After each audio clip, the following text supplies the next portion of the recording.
Audio. Okay. Can you hear me? Yes.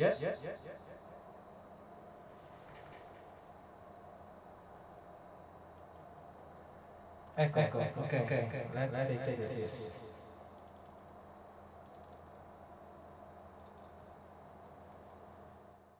Yeah, I will fix it.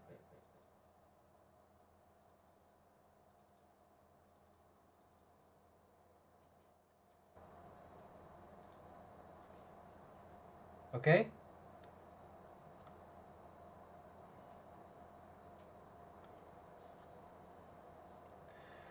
Okay. Tell me if the volume is okay. Now okay. Perfect. Do we have echo? Do you need more volume from me?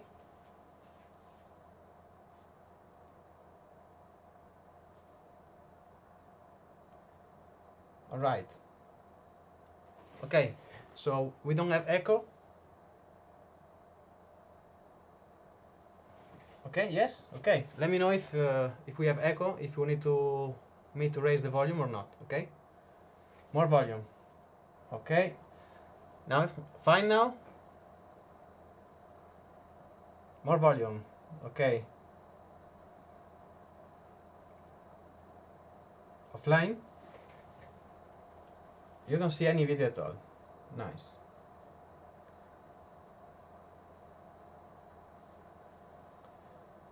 All right. So. Okay. Perfect. Okay, we have very interesting thing today because I just checked before with World of Warcraft and it's working just amazing. Now I think I'll start with World of Warcraft briefly and then we can go to the configuration settings. I'm now running at default speed, Flare X 3200 MHz C14, everything else at default.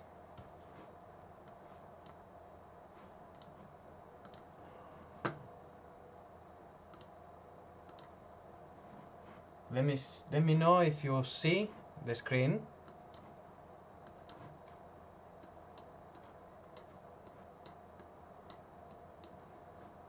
Okay.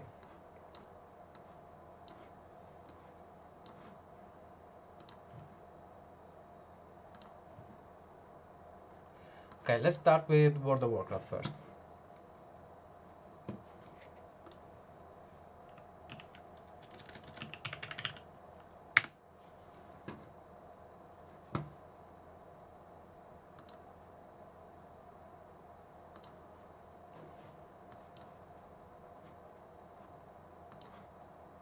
I just update quickly the Riva Tuner so you can see all the data in the screen when I play.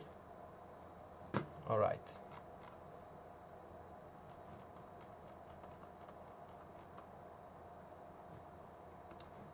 Won't take long. A couple of minutes and we start playing.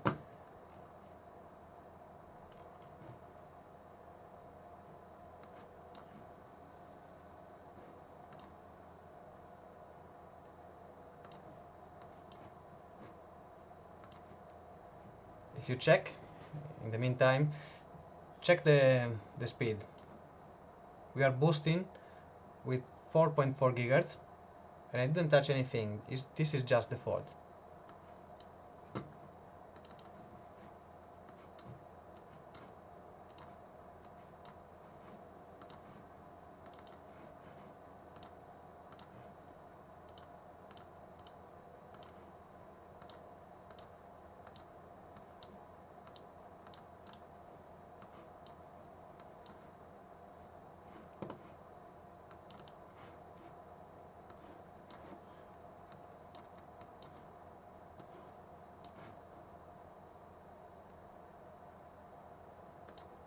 Okay, I restart quickly so I can show you the BIOS. And in the meantime, I don't know if you can see that this is a power meter. So everything that is going through the system, I read here. We are at 65 watts. The motherboard is a Crosshair 7. We have a RTX 2080. The Flare X kit, and of course our Ryzen 5 3600X. 3600X. Motherboard is Asus Crosshair 7. Look at the BIOS. So I just dial in the DOCP profile. So FlareX, DOCP profile, nothing else. Okay. So it's basically completely at default. Yes, it's X470. The RAM is 3200 MHz C14. So XMP profile, nothing else. Completely at default. Then we will tweak a bit. I will try to do some memory scaling. But first, I want to show you how this thing works at default. So, out of the box, you will see the performance, and then we start tweaking a bit. If everybody agree, we can do some World of Warcraft dungeon raid, whatever, and then we push with liquid nitrogen. Now I want to make sure that you see on the screen everything, and I'm not sure that I have the right profile, but we can try.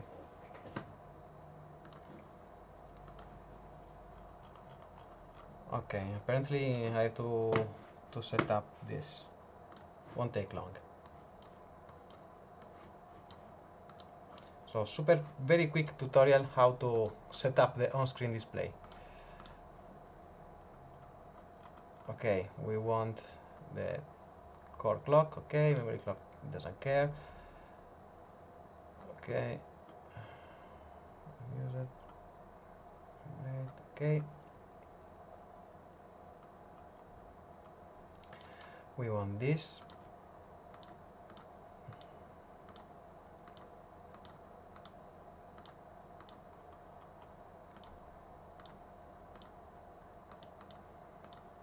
So you can see all the thread utilization of all cores while I'm playing, and you will see that with the latest patch we are using like one core and a half.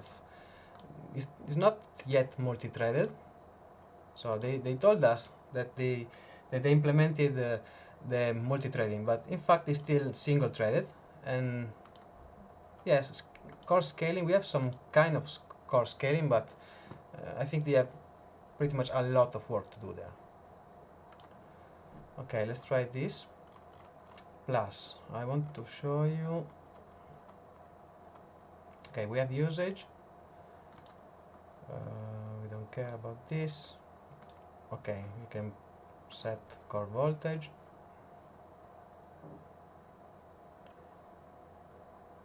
CPU core voltage, of course.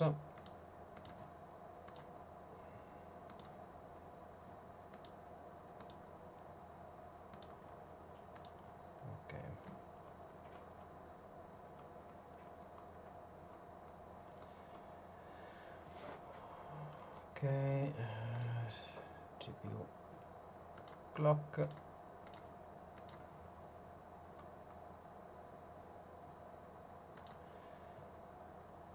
Core load. Okay, we have a graph as well. Okay, let's try this. One moment, I start the game and I get back to you. Yes, I'll try as well to do some SMT off, SMT on. I cannot do anything. I cannot do everything tonight because, you know, if I had to test every single settings, we will be, you know, ending tomorrow morning, but we don't want that.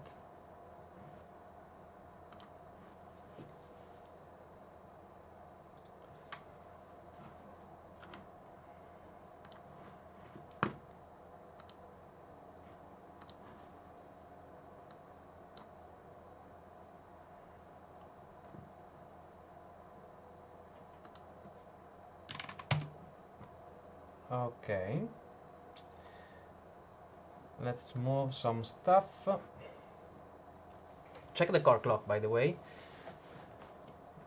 We are boosting at 4.3, which is fine. And then when you see the FPS, you know, we are 90 FPS and I'm in 4K, everything maxed out in Boralus. So the 9900K, it does more or less the same FPS, maybe a bit less. I mean, I'm really impressed. This is stock. No, the cooler is the CLC AVGA and AO, but I think that for playing World of Warcraft, if I put the stock cooler, will be the same. The stock cooler for gaming is fine.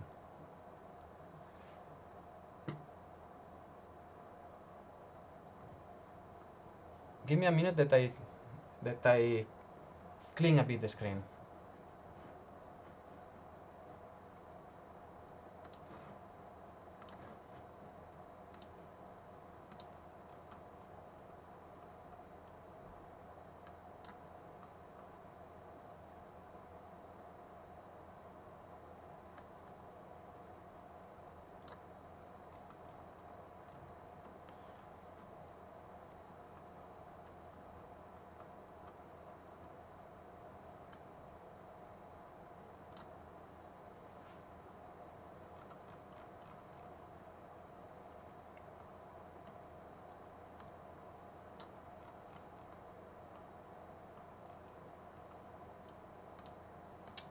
Okay. The 3200 megahertz RAM, yes, I think they will overclock nicely because this kit, the Flare X, when I'm doing, I use this kit for extreme overclocking. I can push them like 4 gigahertz C1211 with the Intel. So the memory kit will not bottleneck us for sure. And then I try to push them like 3700 megahertz C14. We will try that later. So I think everybody that came for World of Warcraft, I give you some World of Warcraft gameplay and then we can tweak the system. Okay, anyway, I don't want to waste any much time in this, so if you need some other information that is not showing in here, just tell me and I put that. Yeah, I'm Alliance, I know. Nobody's perfect. So, we're in Boralus. Check this. Everything is maxed out. So, DirectX 12. No limiters. Everything maxed out. I'm in 4K, so I don't use anti-aliasing. Well, I can show you at 1440p because Full HD and 1440p doesn't really change a lot. 4K, yes, will be slightly limited by the GPU, but in this case, if you check the GPU core load, we are CPU limited, but we are 100 FPS. I mean, in Boralus. I'm not sure even the Intel can do that. DirectX 12, yes, is way better because DirectX 11 doesn't have the core scaling. It's not a full core scaling, but it helps a lot. I think between 10 and 50%, like in Boralus and Dungeon. So if you have a graphics card that is okay with DirectX 12, go for DirectX 12. The GPU is an RTX 2080, the non-TI version. So let's list for a dungeon. So specific, I like the Waycrest Manor because it's fast. In 10 minutes we can do it. All right. So let's go around a bit. Usually this zone, for who knows Boralus, you know that this zone is very bad. With a Ryzen first generation, when you are in this ship, I have like 40 FPS, like 50 FPS. And I'm rocking 80. I mean, 80 FPS in Boralus is something probably at the level of the Intels or neither. It's pretty much amazing. Yeah, look at that. 85 FPS. It's kind of crazy.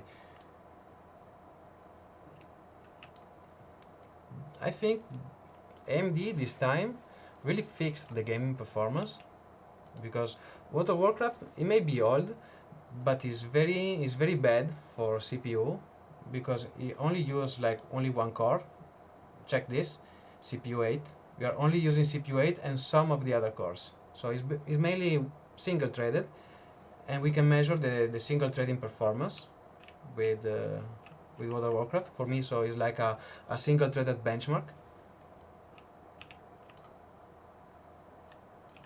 I'm Epic BG, but I think BG will take long. Let's try if you want. But I'm a healer, so I think it's going to get boring. Let's try first if we can get... yeah, I think we do this dungeon and then let's see. Probably the best way to check the FPS is a raid.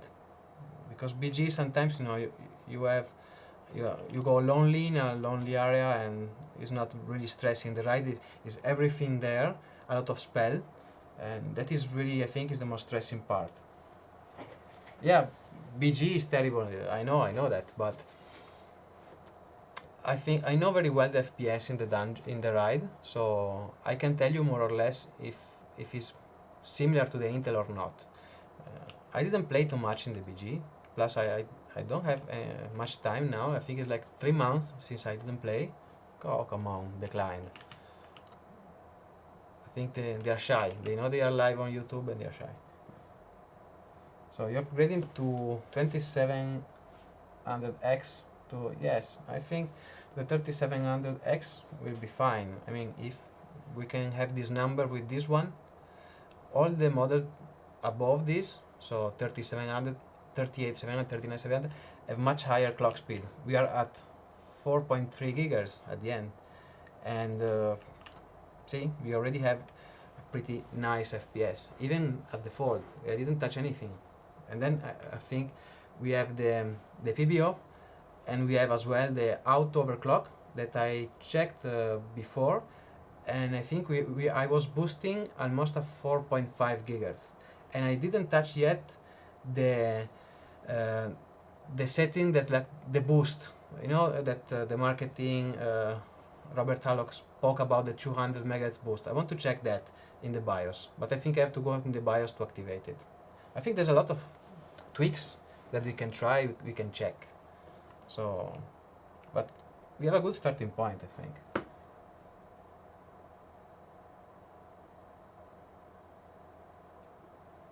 Yeah, if I can, okay, let's see if this time we can do this dungeon.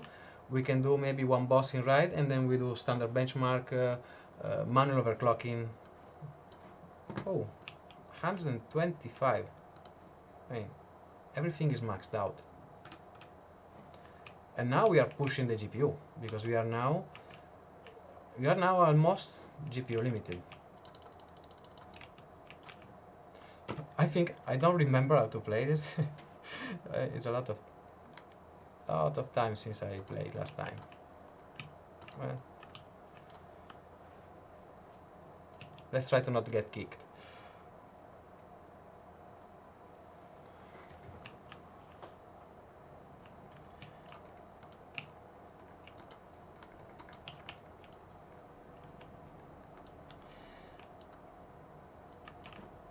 If I play really bad, you know that is like 3 months since my last game, so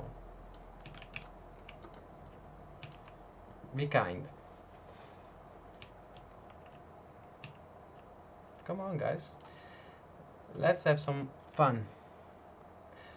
You know, in this case, I usually hope for the crazy tank that goes forward and start pulling everything, so we can really stress test. Maybe probably this is okay. Here we are. Big pull.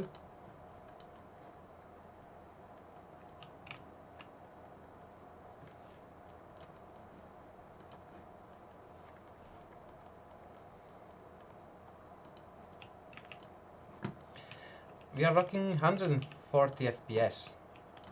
I mean, this is good even for a high refresh rate monitor. Yeah, CPU temps. Yeah, I think it's kind of hard now. I'll try to do that.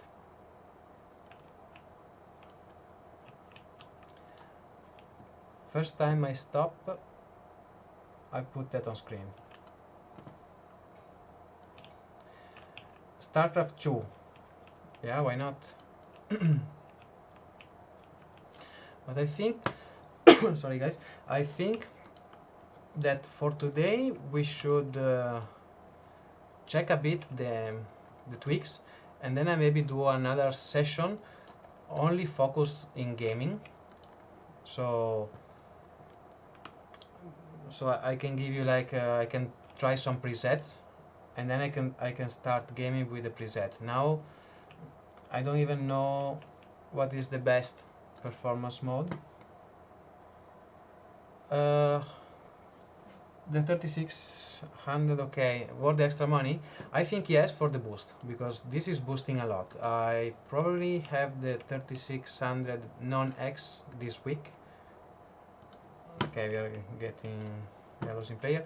I will test everything, so I'm going to test every model, and I will tell you if the non-X is sufficient or not, especially because the standard fan that comes with the 3600 non-X is a bit crappy, and probably but I don't think we need to push a lot in frequency, but maybe the 30-40 bucks for the extra cooling is not a bad idea. And plus usually they are better binned, so you can manually overclock better the X version than the other one.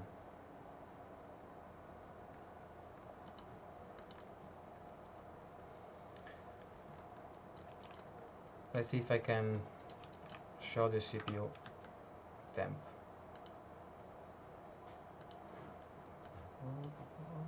So we are, yes, 50 degrees. I mean, cool, right?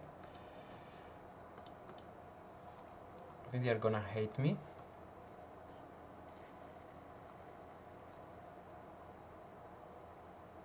Ooh. Let me shot some heals and then we start again. For gaming, I don't know if the 3700X will be much better than this. We still have 12 threads, and probably if I disable the SMT, we will have a better frame rate too. So I don't think that extra 2 cores will do much, and probably is not worth it unless you do like a Battlefield or very multi-threaded games in multiplayer, or if you do streaming. Of course, if you stream, some cores can be helpful, but if you notice, I'm streaming with a dedicated PC down here, and I'm using an RTX 2060 with a NVENC codec, which is fine. I'm using like 30% of GPU to encode this, and usually when I make video for the channel, I record in 4K and use NVENC codec. And if you saw my video in the channel, I think the quality is pretty nice. Right. And I'm using NVENC codec. So AMD made a big thing about, you know, the core count, and the 9900X can't stream, and they can stream in slow preset. But honestly, I use the GPU for encoding, and I'm fine. And if you play something like World of Warcraft, where the GPU doesn't really matter too much, you can encode with the GPU and get your CPU free without any issue. This way, this way, this way. Let's get this done quick. So I think after this dungeon, we can tweak a bit. So I don't want to make the people that doesn't like World of Warcraft here to get bored. So we will do some tweaking, and then maybe we can try again after. I think is pretty clear that the CPU is for WoW is nice. I mean, it's very nice. Once you have like 80 FPS in Boralos, you don't need nothing more. I'm pretty sure that that really even the ride will be fine. Okay, the group is not dying yet. Okay.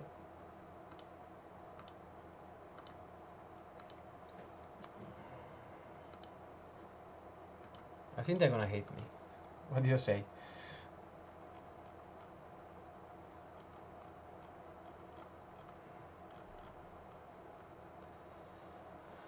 Where is it? 6. Okay. So 52 degrees. I think more than enough. I'm using the EVGA CLC all-in-one. I know if you can see. Yes, you can see it. It's like I don't know, 20%, 30%. It's completely. I can hear it. I can't hear it. So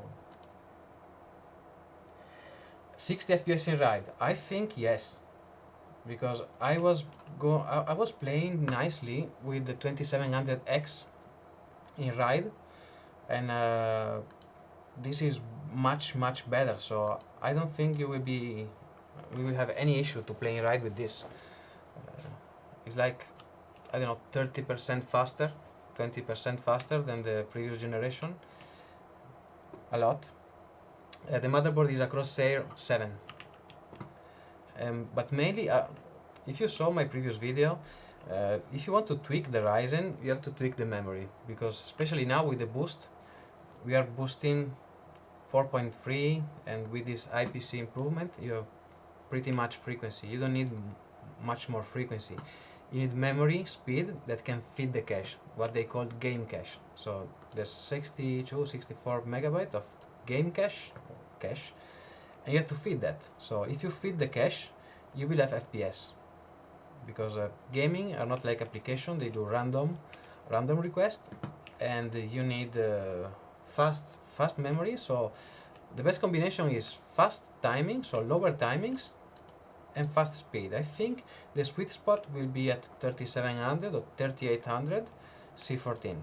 This I think is the sweet spot. I will try to push that FlareX 3200 MHz C14. I will try to push that 3700 or 3800 MHz C14. So I won't change the timings, only the frequency, because the timings are good enough.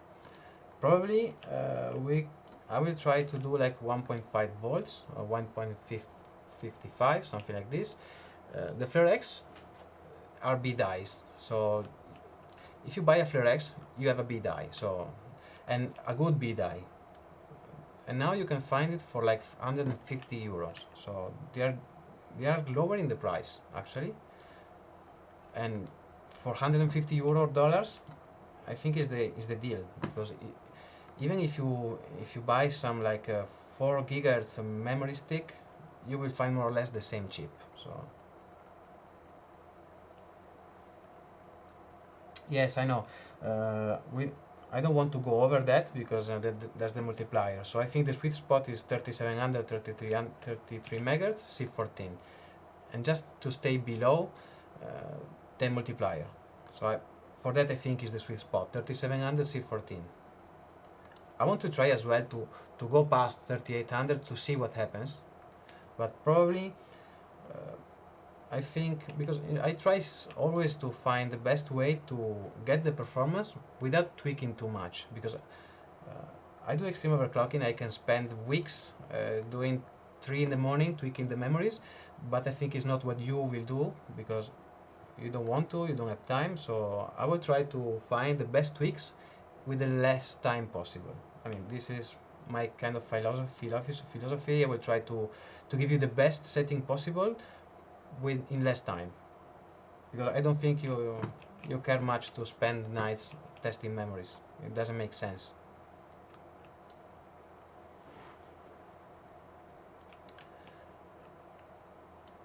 Okay, I hope to finish this fast so I can read the chat more.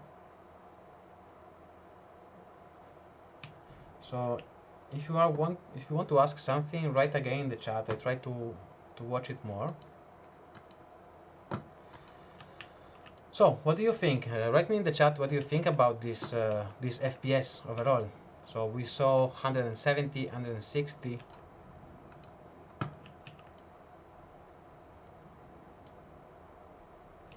Yeah, 3600 C15 usually are nice B die. 3600 C16, sometimes not. So, but since you can find the Flare X for 150, I mean that's the deal.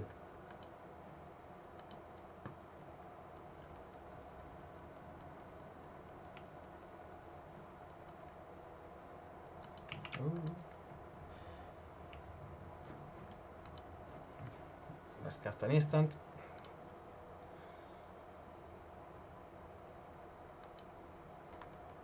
I'm playing really bad today.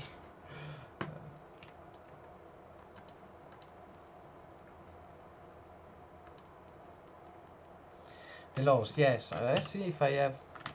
But I don't have configured. I had yeah, but I think you can see that here. The 72, probably 66 are the lower. 111 is the average.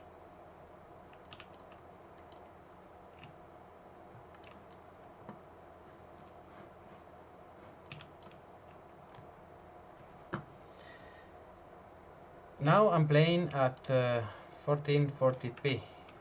Check this. So, and if I go down, you won't see any difference at all. Now I'm playing a stupid resolution, and well, there's kind of an improvement, but it doesn't really change a lot, the resolution. It changed the GPU load, but even I can push even 4K, and you will see more or less the same FPS. Now I'm in 4K, so 150 FPS in 4K. See, 4K. Yes, CPU is 100%. I'm in 4K, and I think it's normal. So now I'm going to reduce again the GPU to 1440p. Okay. I mean, if I can be bottlenecked with 120 FPS, I think this CPU is very fine to me, no? Okay. Yeah, we will be always bottlenecked by the CPU in World of Warcraft. I tried to play with the 9900K overclocked at 6 GHz, and well, in some part of the game I was still bottlenecked at 6 GHz. It may sound crazy, but this game is very hard on the GPU. It's really poor optimized.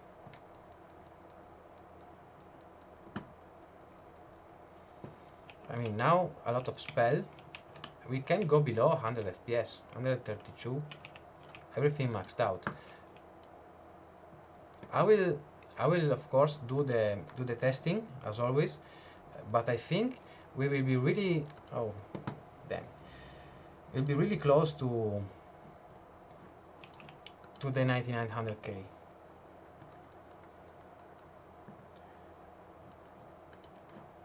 They are going to hate me.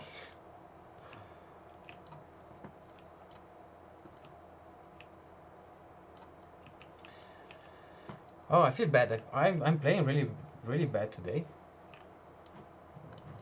I think it was months since the main tank died on my watch. Okay, now we have like 2 minutes and we start tweaking some things. So there's people boring in the stream.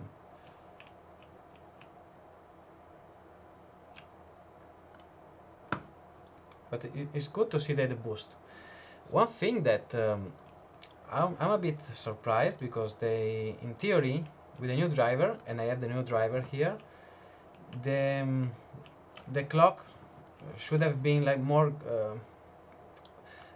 like pushing more the single core, leaving the other CCX free. And here I see an all core boost. I wasn't expecting that. I mean, it's fine because we are boosting a lot, but I was expecting an improvement to see like 2 core boosting or 4 core boosting and the other one lower. This didn't happen now, and I don't know if it's correct or if it's something that they are going to fix, because reading what AMD had to say with the new patch in Windows, I'm in the 1903, the single core boost should have been improved, but it's not like this. We still have the all core boost. I mean, it's not efficient. If you check the CPU 8, this is the core that really matters in World of Warcraft now. They can be 12 or 9, but we have only one core, and the other one, they are basically on vacation. Now, the CH7 is the latest official BIOS. Is the AGESA 1.002. So it's not the latest, but is the latest official for the CH7. I didn't check in the forum for a beta version, but honestly, I had bad experience with the beta version, and this is work fine, so there's no reason to change it. Yes, I installed the latest chipset driver. I mean, it's working perfectly, so I don't see the need to try beta version. Team Group Dark Pro 8-pack. If they are BDI CL14 3200, probably yes. Probably they use the same Samsung BDI chip. I mean, if you take a look at this is my best memory kit for extreme overclocking, and they are RIP Joe. This is like 3600 C15, something like this, and they are BDI, and they just perform like almost 4200 megahertz C12. So they are BDI. When they are BDI, you're fine. Doesn't matter if it's Flare X, Trident Z, Dark Pro, or whatever. They just need to be BDI. Anybody is following Joe's stream? Is he doing good with LN2? Chicken clocking?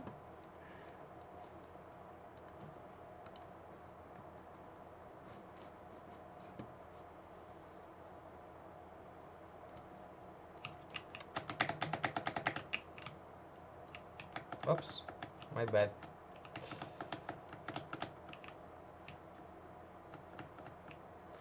I'm playing really bad. I want to tweak this system. I don't want to play World of Warcraft anymore. Windows setting is on max performance, yes.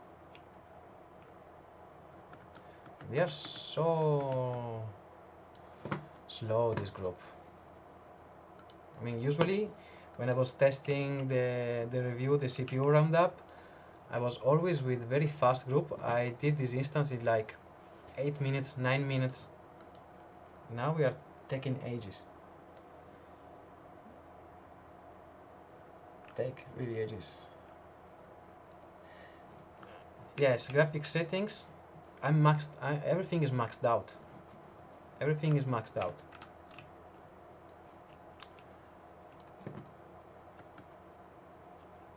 No, you can ask everything but I want to quit this dungeon so I can answer everything you write in the chat. I mean, I'm not here to show you my exceptional player skill of World of Warcraft. I just want to test the CPU, but I know there's a lot of Warcraft players, so I want to make happy everybody.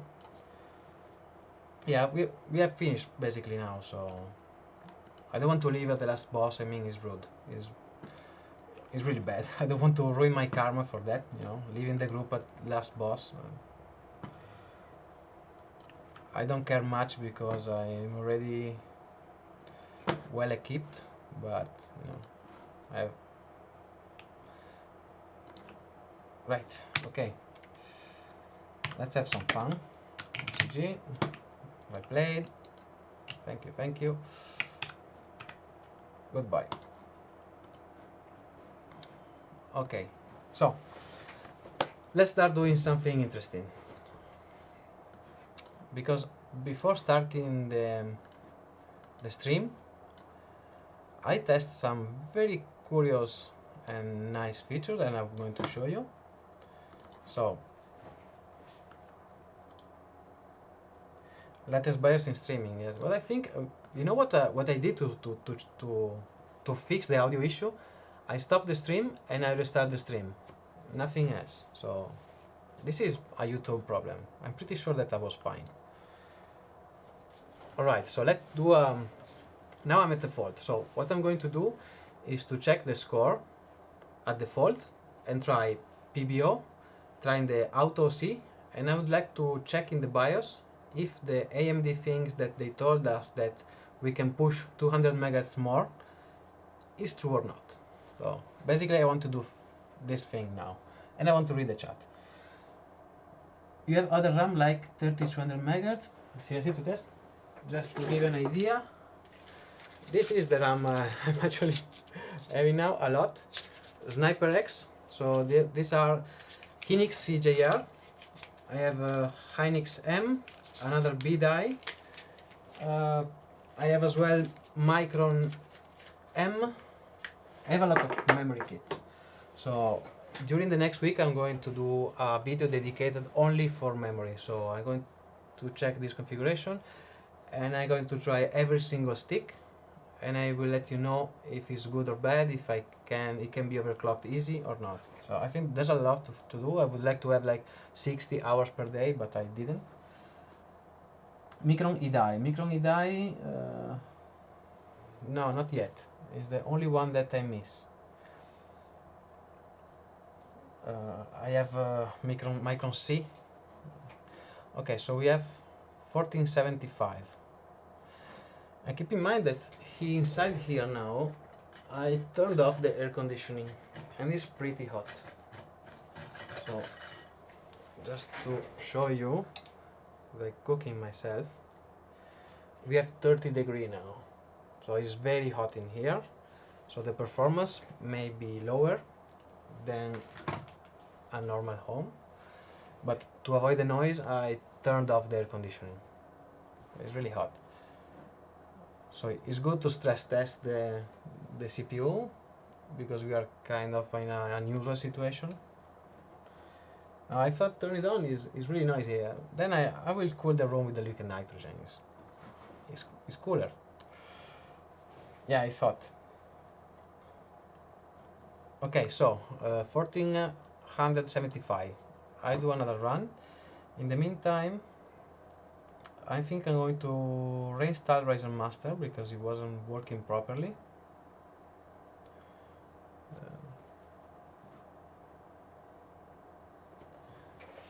Yeah, let's.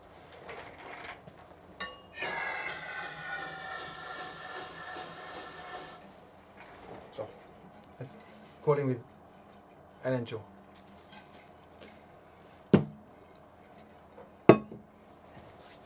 A bit better.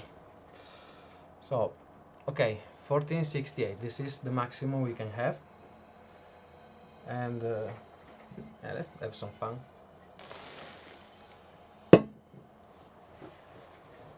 Okay. It's a science lab.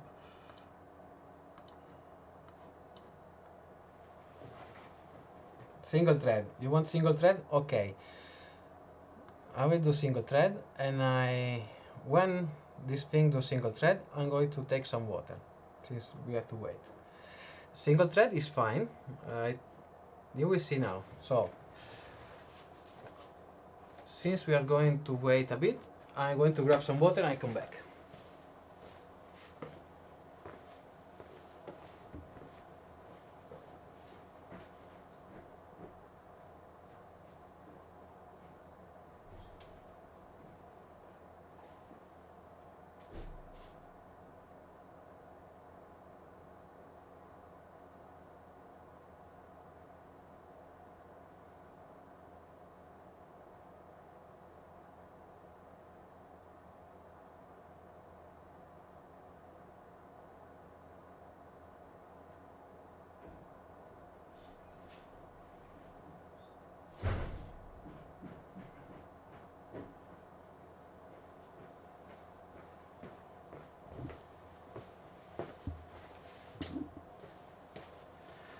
All right, Let's see what you say in chat. Power profile first. Yes.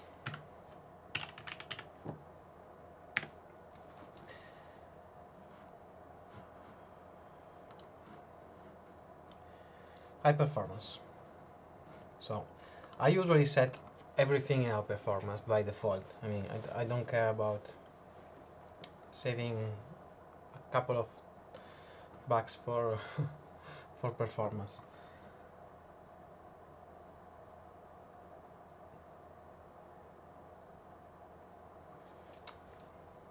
See, okay.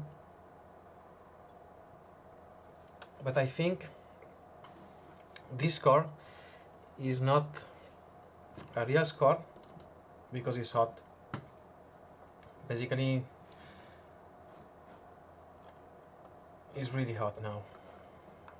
But still, we are boosting.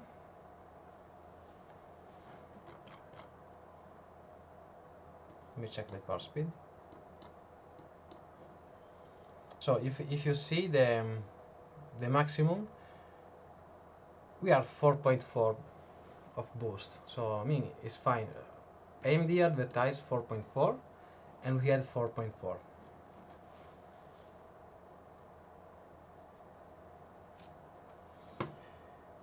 HPAT on or off? I don't know. I need to check. The BIOS is at default, so I think it's enabled. I need to check. Honestly, I didn't care much about that.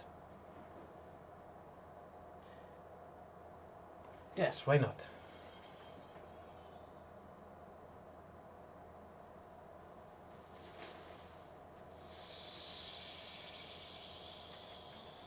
And I don't think it will work.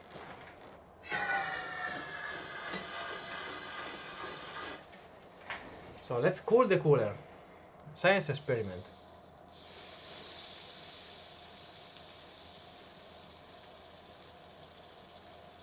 Maybe. Let's see if it works.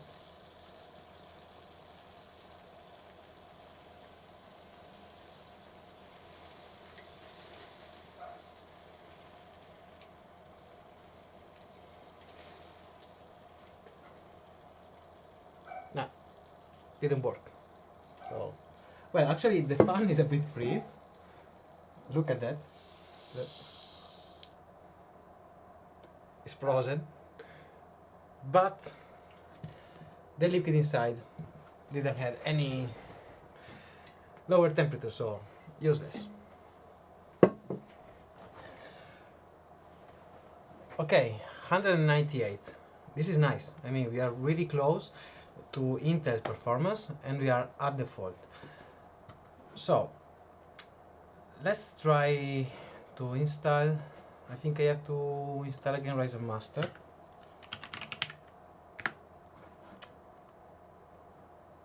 Ryzen Master lately is a bit a mess. I mean, sometimes you change something in the BIOS and it doesn't recognize the CPU. It says it's not compatible or whatever. Usually uninstalling Ryzen Master, reboot the system, and reinstalling will do the job. So let's reboot. No, update.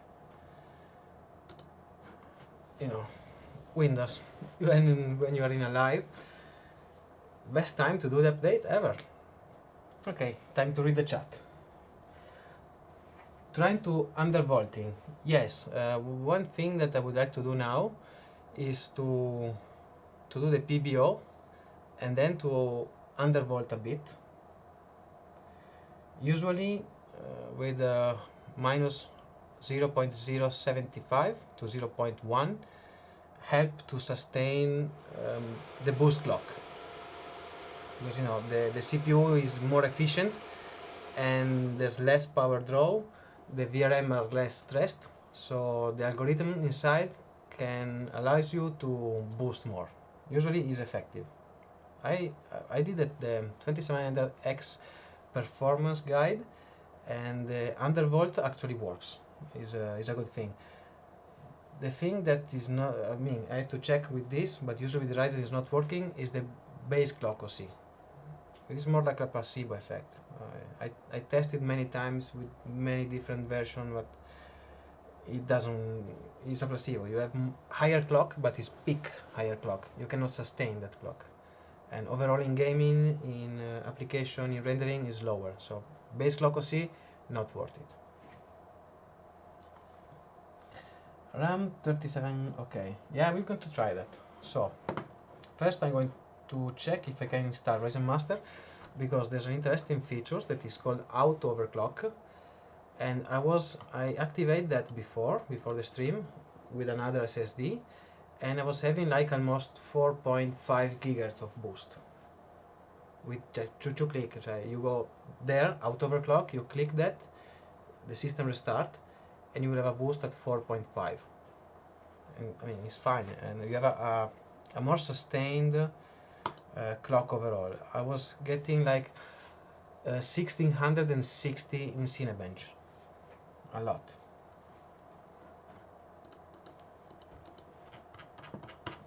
Yes, I agree.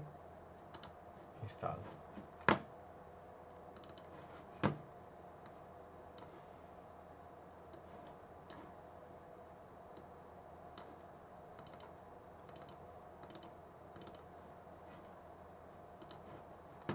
The new Ryzen Master I think is cool. I would like to check if this time the memory settings, you know, here we have, they can make it better. There's a lot of settings here we can change. I don't know yet if it's working. I will test it, but I cannot do that today because it's getting late, and usually memory testing takes a lot of time, hours or weeks. So I'm going to do a separate video about that.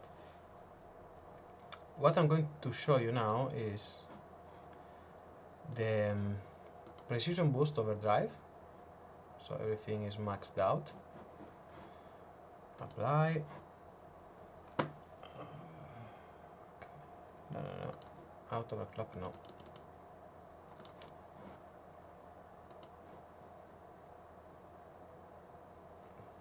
I didn't ask that. Cool, so I'm asking this thing to activate precision boost overdrive, and it will, okay, let it be out overclocking. So then, okay, now I'm in the out overclocking mode. Let's check the result. Latest beta BIOS of CH7. No, I'm not. I don't have the latest beta BIOS. I'm using an official BIOS.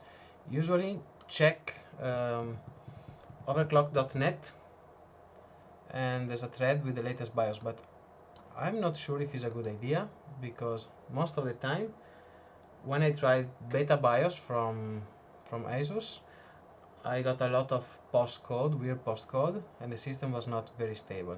So I won't go with the beta BIOS unless somebody tests it and say that it's working perfectly. But check now. So 1620 is a lot. So let's run again. Then we can do again the single core. So now we are boosting all cores around 4100 roughly. Yes.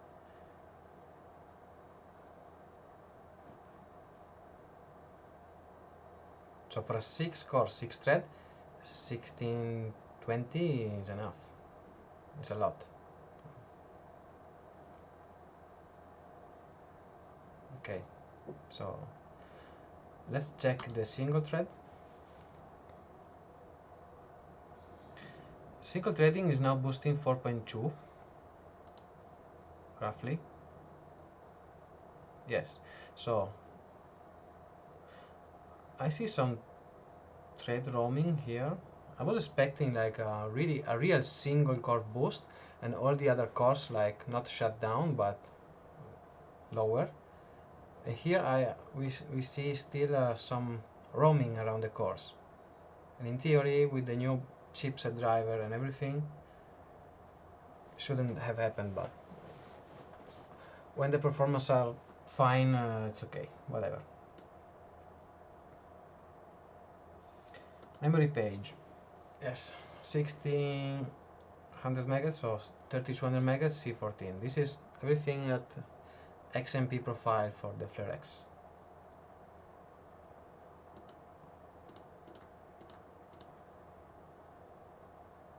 Flare X. This is the AGESA version.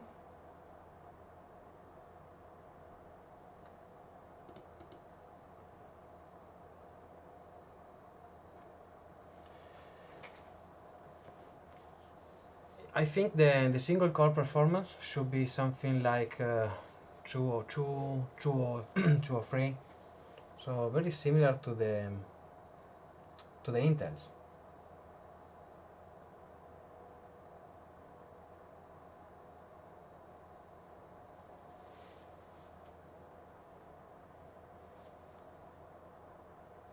This is the latest official BIOS. So if you go into the ASUS Crosshair 7 page, this is the latest BIOS they have there. And I mean, it's working perfectly, so why even looking for a beta BIOS? We have all the boost clock that AMD told us. Now with the auto overclock, we are reaching even more, so if something works, I'm not going to try different things to have issues, because in the past when I tried the Crosshair 7, the 6 at the beginning, it was a mess. I think I wasn't able to even to reach the Flare X speed with the Flare X. So the first BIOS usually are not so good. This time apparently this BIOS version is fine, so before moving on to another version, I want to check first this before, and then I will try the new BIOS, and then eventually I will swap back.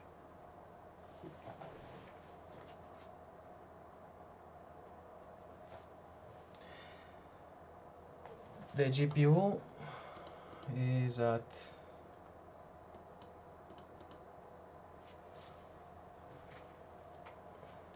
I think the first slot, I don't think it cut the PCI speed of the GPU.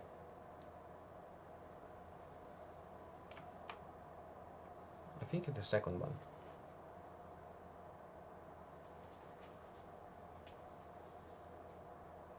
I have to check that, honestly. I don't do much, I don't use much the M2. I use always SATA. So I don't have the problem of when I bench, I use SATA drives. 198. So before the streaming, there was like 24 degrees here, and I was scoring like 202. So probably the high temp in this room is blocking a bit, but I mean 200 is almost Intel-like. Yes, TRC is high. This is the default profile, so I'm going to try now to tweak the memory a bit, because honestly I didn't try yet to push this new IMC.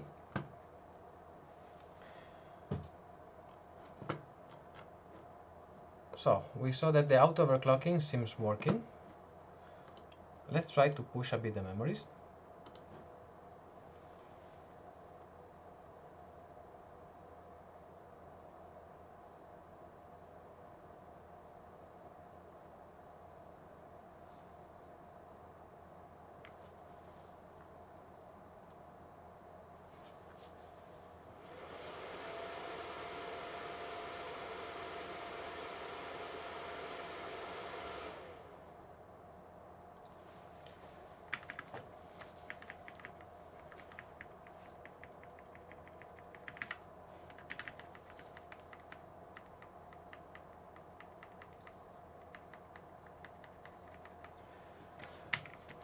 Okay. One thing first I want to try, well, in the meantime, is to see if we have some kind of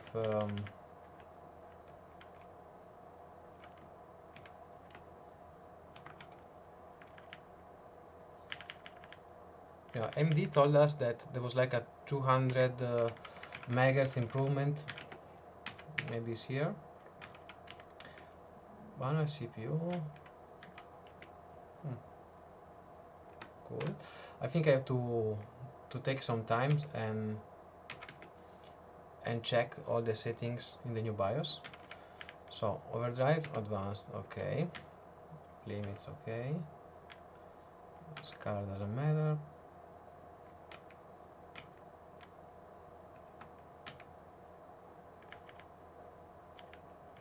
I think it's not here. This one. Here we are. 200 megahertz. So let's try everything in manual. PBO limits, manual.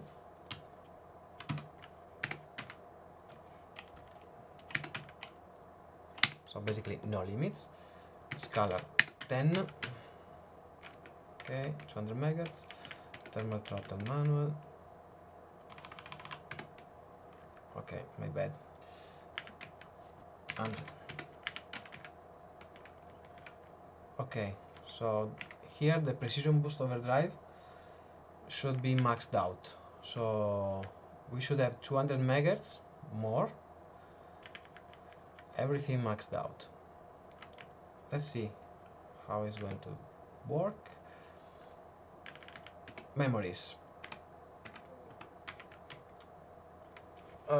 This new BIOS, I don't have any preset saved, but in the crosshair there are interesting presets that can be modified, and they are very easy to oh no, there's no profile anymore. Nice, that was handy. Okay, manual.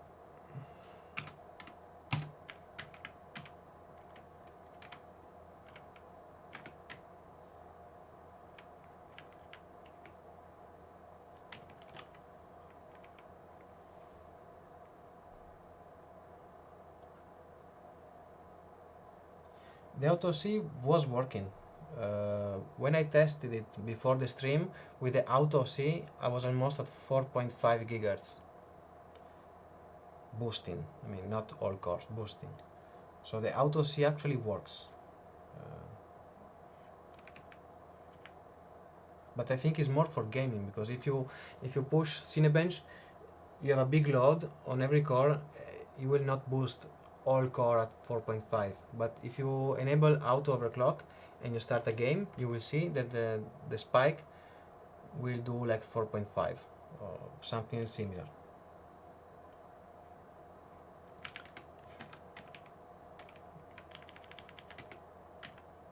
Okay, I don't have. Too bad. I think there's no more the memory profile in this area. So Zen 2 and crosshairs, you have to use manual profile. So the overclocking profile is disabled, because when I have the 2700X on this motherboard, I have the overclocking profile, and now I don't. So everything is going to be manual. Fun. Yes, I usually use yes, 2840 or something like that, 2834. We'll see.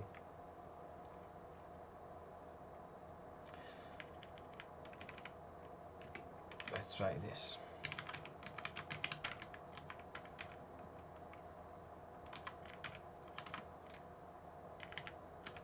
Let's push. Okay, let's try this.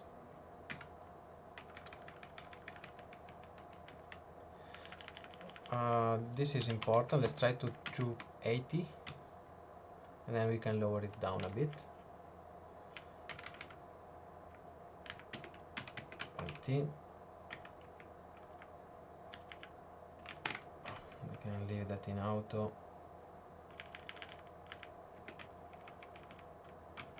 60.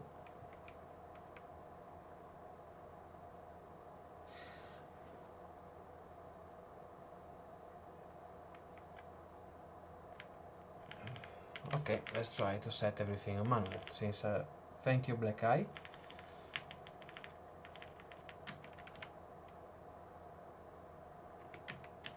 For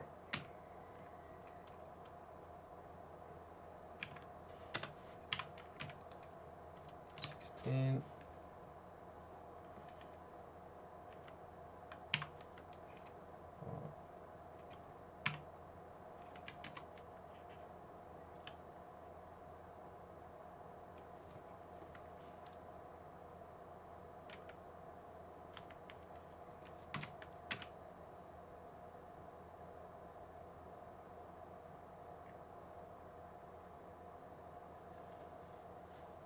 So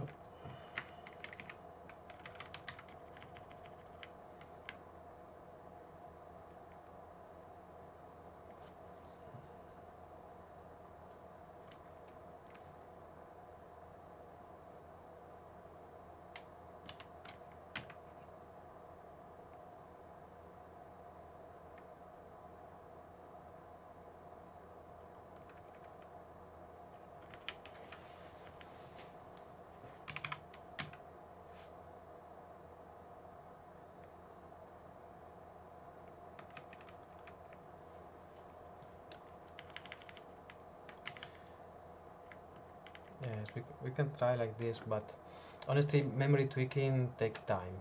So I just want to find something okay to play around a bit, but I have to spend a bit some hours to check. Let's try like this.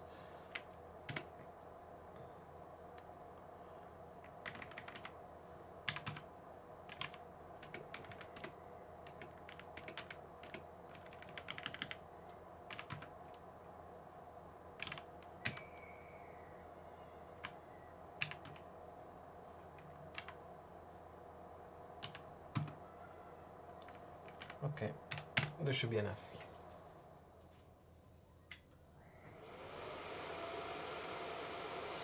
Yes, memory takes time, and honestly, if you miss something, here it is. This post is when the memory fails. Something cool is we have the retry button, so we can enter in the BIOS and take it from there. So what I'm going to do now is to let everything on auto except the first timing, if we are able to boot again. But yeah, memory takes time, so I don't want to spend a couple of hours here tuning memories. I just want to try the basic profile at C14, everything on auto, and push a bit the frequency just to see how the MC will hold. So okay, basically we have to be able to redo everything. Okay, safe mode. Safe mode is also a nice thing, because if everything works as should be, we can save the settings, but I don't think so.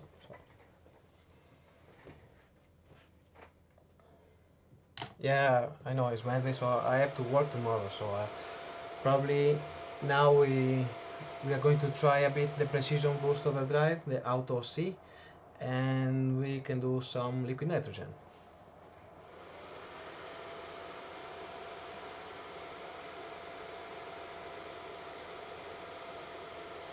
Papo Gaming. Yes, check Papo Gaming.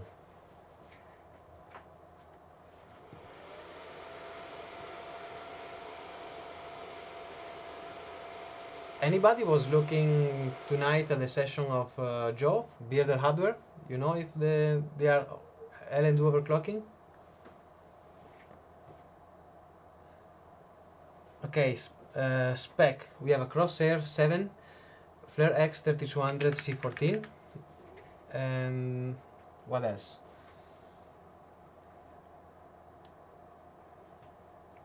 Yes, everything is recorded, and I will leave that in the channel so you can check tomorrow what we are going to do now. So, okay. I think we are okay. Back to default. So, I'm going to try to set the DOCP profile. Set the memory to 30. Well, let's go step by step. I mean, let's try this first.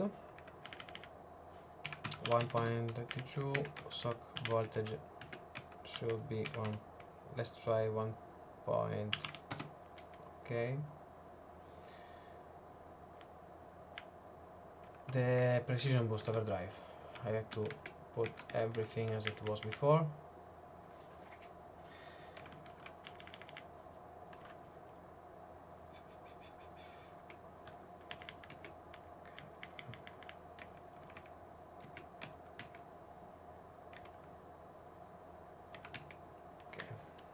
Now, okay, we have the same value, perfect. So we still have the precision boost overdrive, but I'm not sure it is working because I tested last week with another BIOS, and it wasn't working from BIOS. I had to activate it from Ryzen Master. I think they messed up a bit ASUS with the latest BIOS.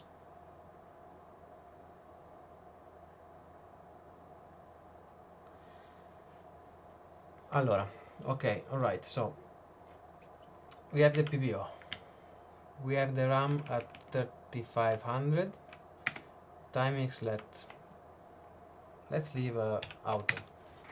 I mean, I will come out with a good profile for memory probably in a week or so. So I will do another streaming or a separate video about the memory, and if I found a profile that is working for BDIs, I will share with you. Italian, yes, sì, sono italiano. Okay, so memory doesn't really want to work, apparently.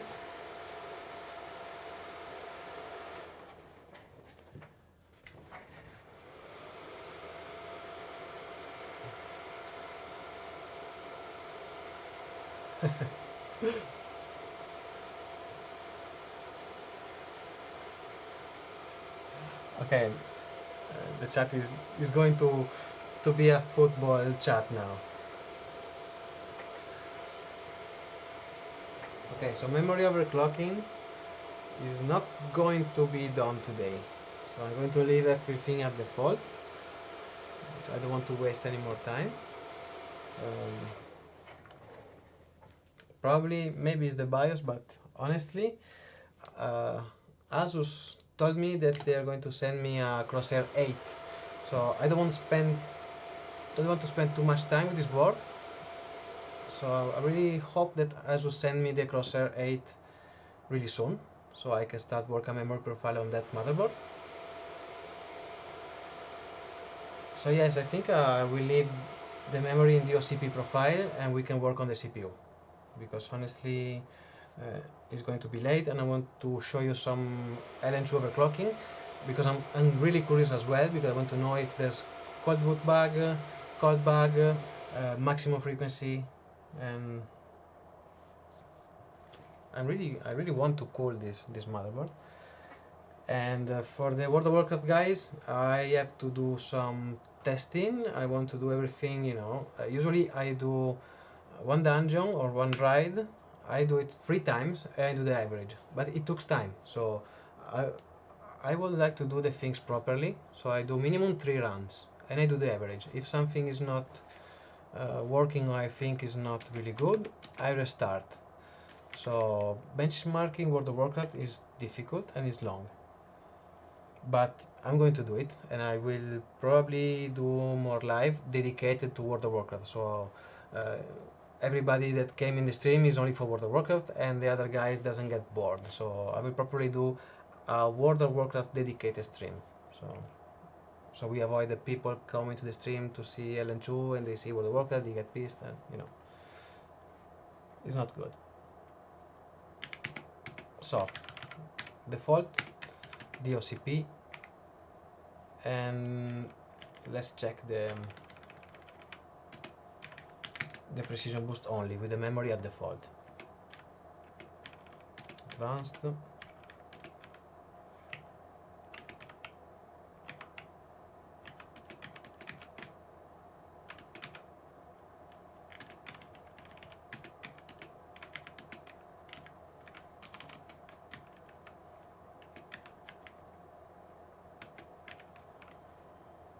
Okay, so everything at default, memory XMP, and precision boost overdrive maxed out. The AGESA is 1.0.2. No, I think the 1.0.0.3 probably is in a beta BIOS, but I don't want to try that because they told me that it's bugged, and since everything is working fine now, I don't want to really to mess with beta BIOS right now.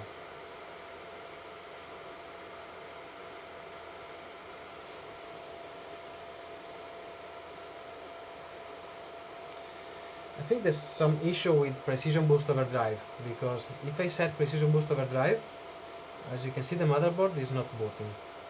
So probably the memory was fine, it's just that I set precision boost overdrive, it basically doesn't boot. So it's never easy to test something, especially live, at day one, because there's a lot of issue. You know, you have issue everywhere, and do the troubleshooting takes ages.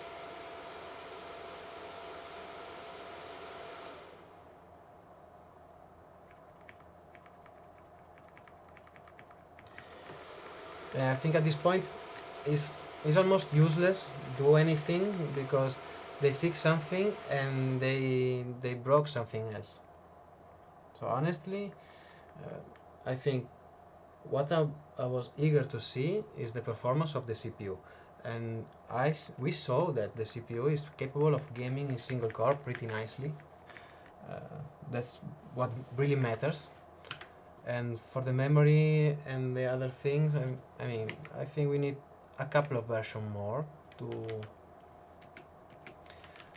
see the true potential of this thing. Okay, so the OCP and nothing else.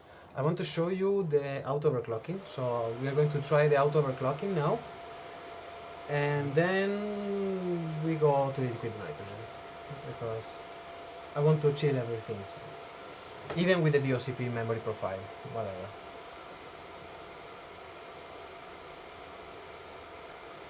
Well, the 3900X, I don't know, I think if the single core performance is this, why not buying that instead of the 9900K? We saw that it's very capable with the IPC, and if we have 4 cores more for less money, I will go directly to the 3900X.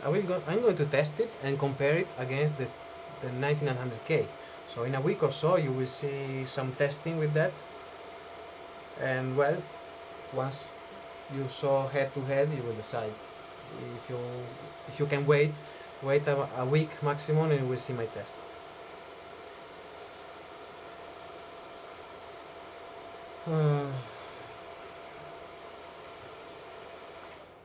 I hate early BIOS. There's always issues.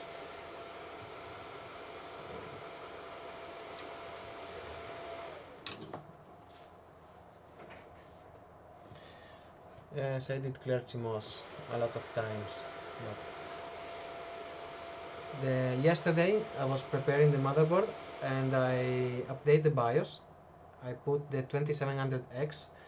I tried a couple of things, really basic stuff, and the BIOS got corrupted. So, and it was the first time with this motherboard. So I think the latest BIOS is pretty unstable. So yes, SMT in World of Warcraft is something that I definitely want to test, because with Intel, the hyperthreading actually is worst. So if you buy a 9700, is way better than the 9900X. K, sorry.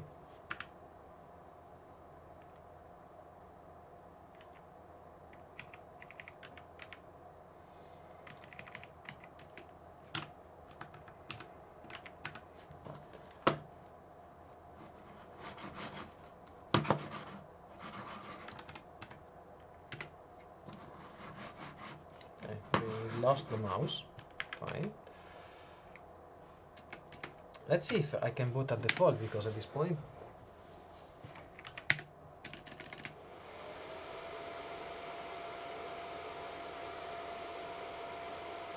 okay, at default it works.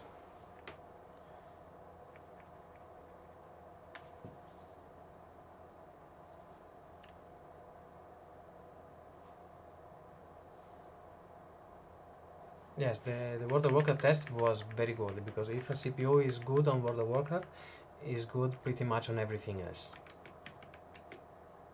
I mean, everybody should benchmark World of Warcraft, because it is really is a true single core benchmark.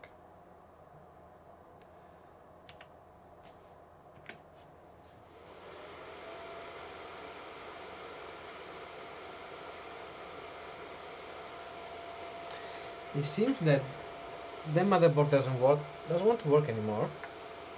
It's kind of weird, because you saw we played a lot before, a lot of restarts, and now we just have issues. Usually playing with memory stick sometimes helps. So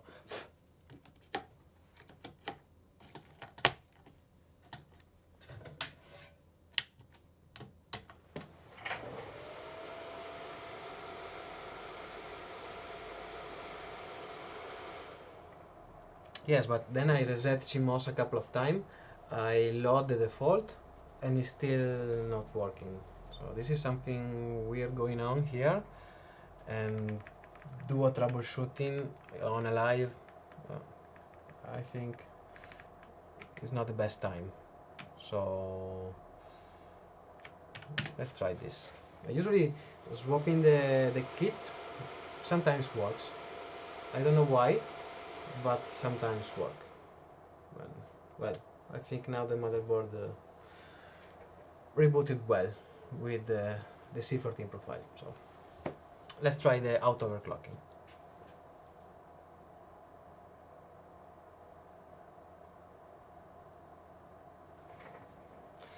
Anybody was following Bearded Hardware Joe Step live? Do you know if he's doing LN2 overclocking?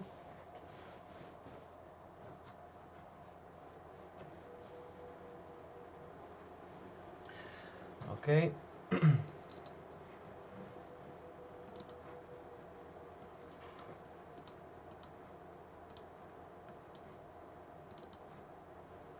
Yeah, now Ryzen Master doesn't want to. Kinda early issues. Joe has been stuck with minus 20. Only minus 20? That's bad. I mean, minus 20 is nothing. I don't like too much MSI board for extreme overclocking. I don't think they are prepared for. I mean, they are solid board. I like MSI quality of the board, but honestly, I won't use it for extreme overclocking. So let's play a bit here with the auto overclocking, just 5-10 minutes, and we can try beat the minus 20 of Joe.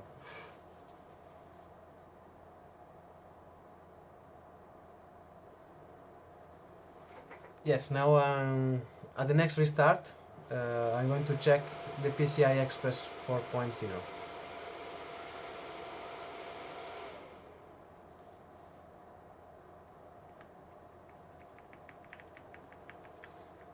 This is a Crosshair 7.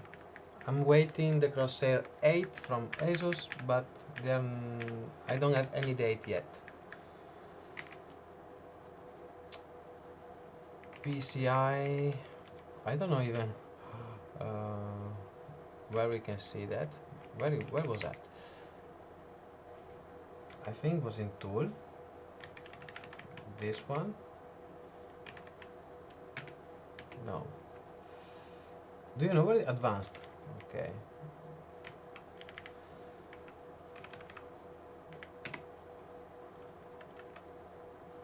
Here, right?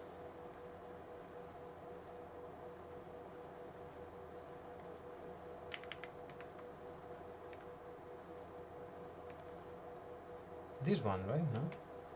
Gen 1, Gen 2, Gen 4. Yes, there's Gen 4. Nice.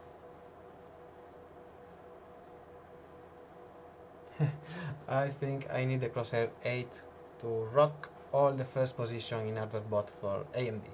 And I won't stop until I will be there. Okay. We are using a RTX 2080.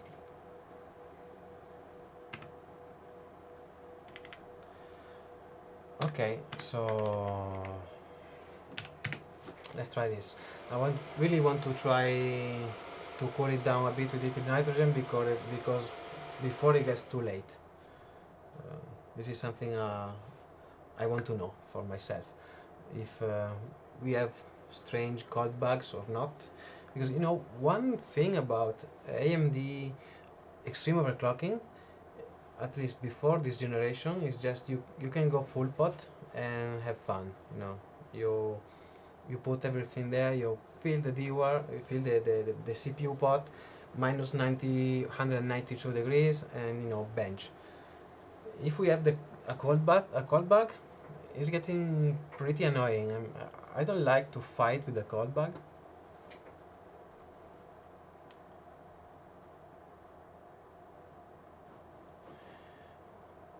Let's see if you can install Ryzen Master. And well, I think we totally need to do some manual overclocking now. We missed that. So we try Auto C, and then we try manual overclocking to see how far we can push this with an IO. So if we can at least reach the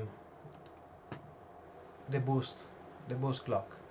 So now I think in Cinebench we have like 4.2.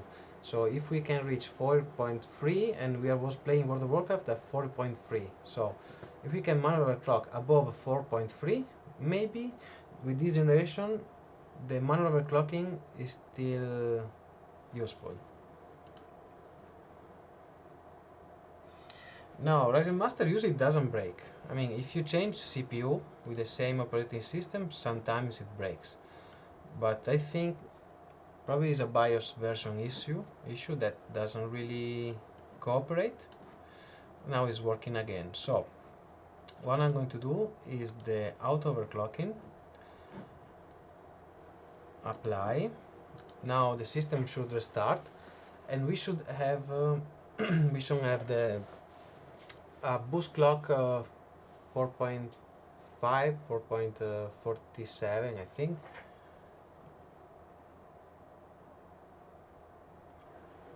Yeah, I think if it's convenient to do manual OC, fine. But then we have to understand if this is a lucky chip or not, because my 3600X can do almost 4.4 with manual with manual overclocking below 1.4 voltage. But it's a golden chip, so if you have a golden chip, you can do manual overclocking. But an average chip like the 2700X on average can't really go above 4.2. So honestly, advising to do manual overclocking should be done after testing various samples.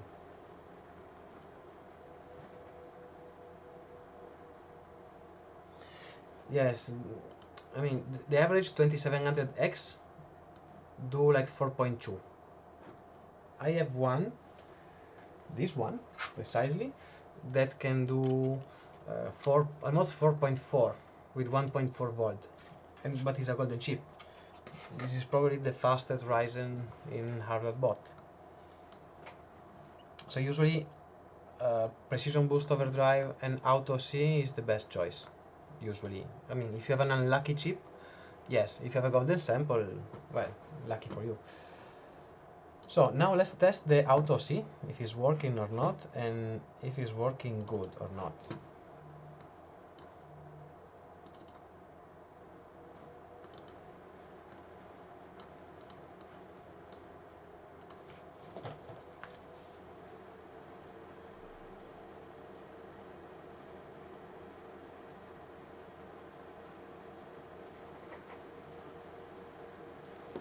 Okay. So we have 4.1 all core. I think I have to activate the profile. Let's see, 1636, not bad. Here we cannot, okay, we can override this, so 200. Okay, now we should be, okay, now I have activated plus 200 megahertz. The one that the marketing guy of AMD, Robert Hallock, told us you can overclock up to 200 megahertz more than the rated speed. So if we have 4.4 here, in theory, AMD told us that we was able to reach 4.6, but I don't think that, at least based on what I saw, that 4.6 is achievable.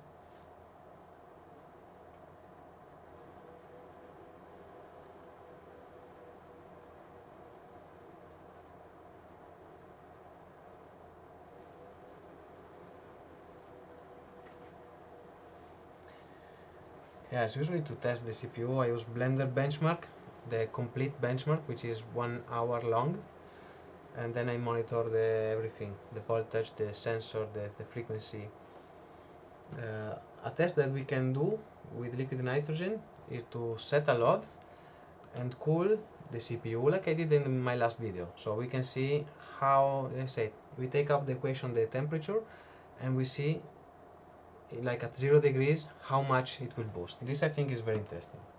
I think we can do it right now. And now the Ryzen Master bugged again. Cool, right? I don't know if it's the chipset, the BIOS, the version of Ryzen Master. This kinda sucks.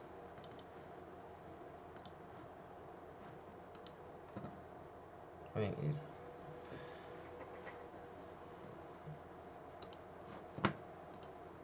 reboot. This gets annoying. Then remind me that I check the power consumption, because I have a voltmeter here, and we need to check in Cinebench how is the consumption. I'm curious about that, and then we can check under LN2 the consumption. Really important. Let's check it.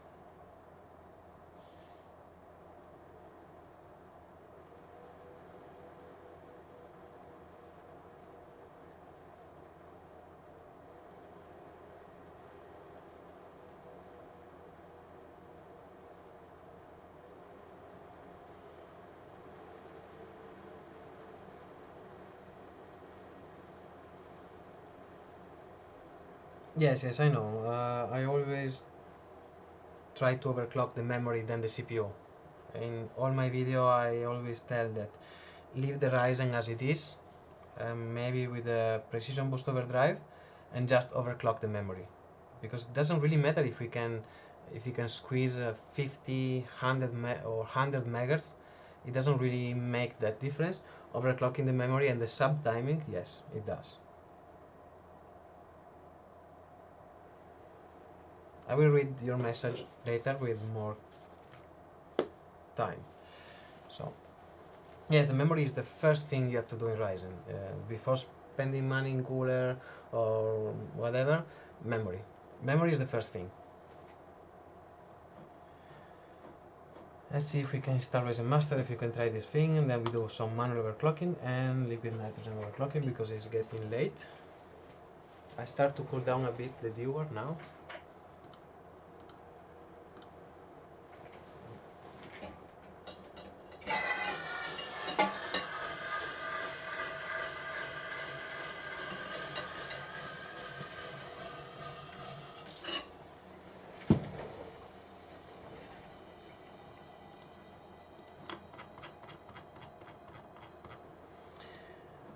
I don't think I can push the memory to 3733 tonight because I got issue before, and I will test probably tomorrow night.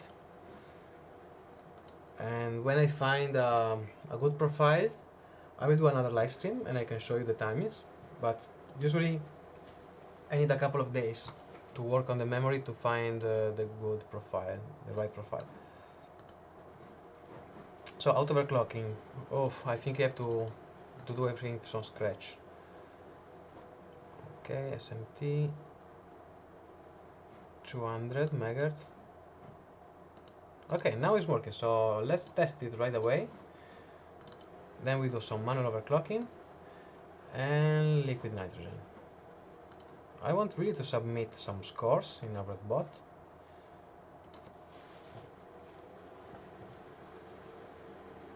It seems that the auto overclocking with big multi-threading doesn't really work. In gaming, probably yes.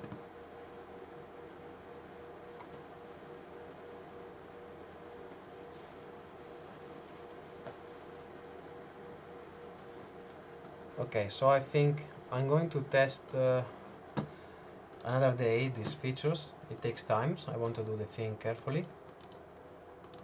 Because now, you know, we cannot do a proper test session. But you know, check this. Check the current, the maximum. Okay. So okay, we didn't go past 4.4. So there's probably something going on here. But with another drive that I tested before, with another Windows 10, I was able to reach 4.4. So probably there's something messed up with the drivers. But honestly, I don't want to do troubleshooting right now. Let's try a manual overclocking.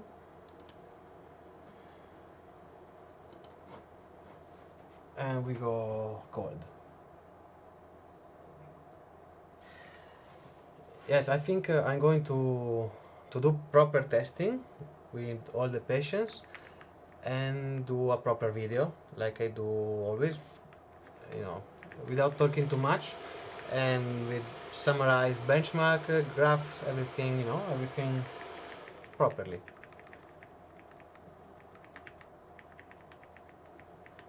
So this was just to have some fun together, to answer to some questions and to check World of Warcraft for the first time together, the performance. And honestly, I think I made the day only with the World of Warcraft performance, because I mean, it's amazing. I never saw an AMD performing that well compared to Intel since the Athlon XP in 2003 when I started playing World of Warcraft. So it's definitely a really good times now for AMD.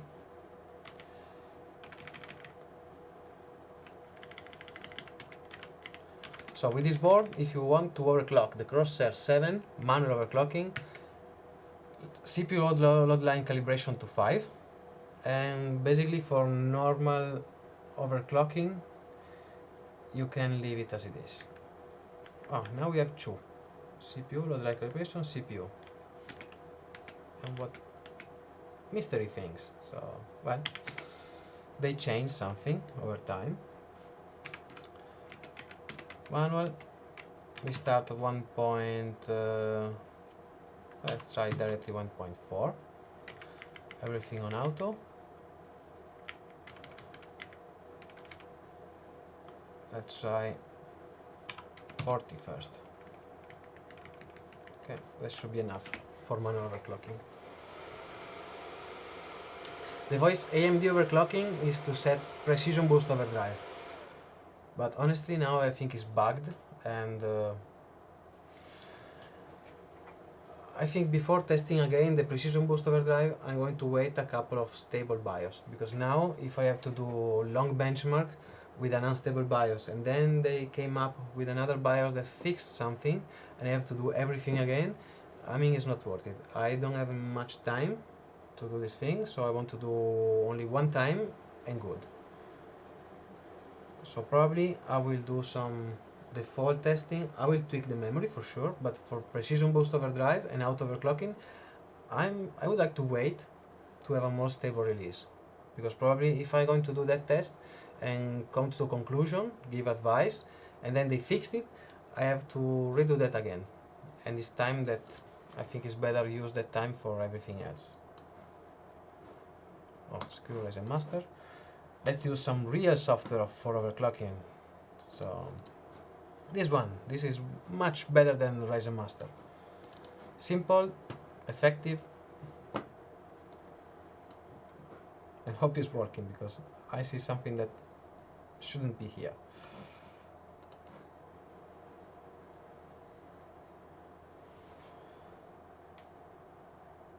There's something strange going on here.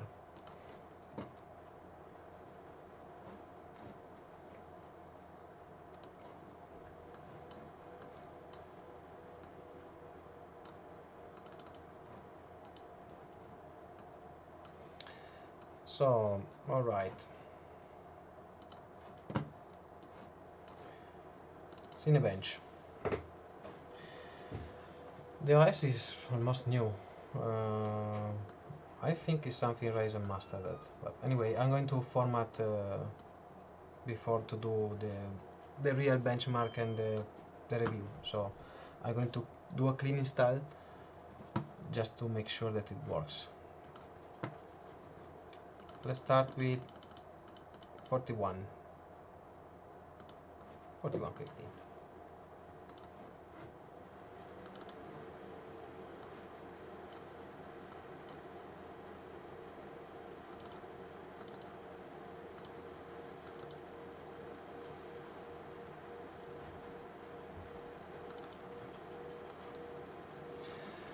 So 4 gigahertz, but it's not working here.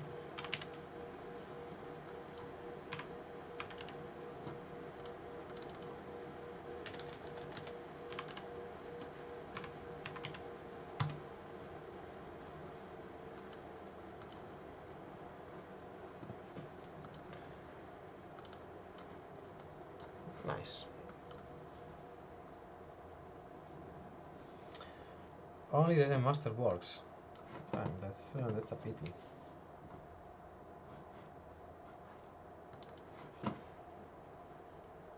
Let's do Ryzen Master then. I try to use Turbo V in Windows 7 with 5.2.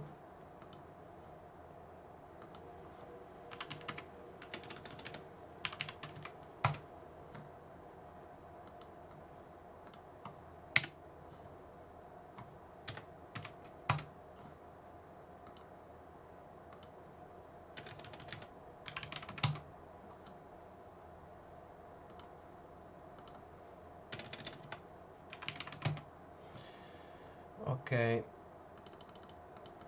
1.4. Is it working? Yes. 4.2. Let's try like this. 64 degrees.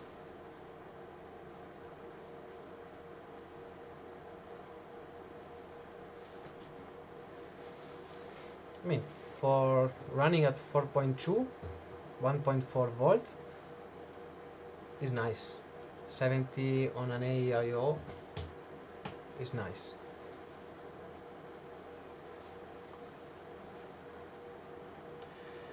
Okay, let's push for more. Let's go straight to 4.3. I don't like chicken clocking. I just want to push, and if we crash, we crash. We reset.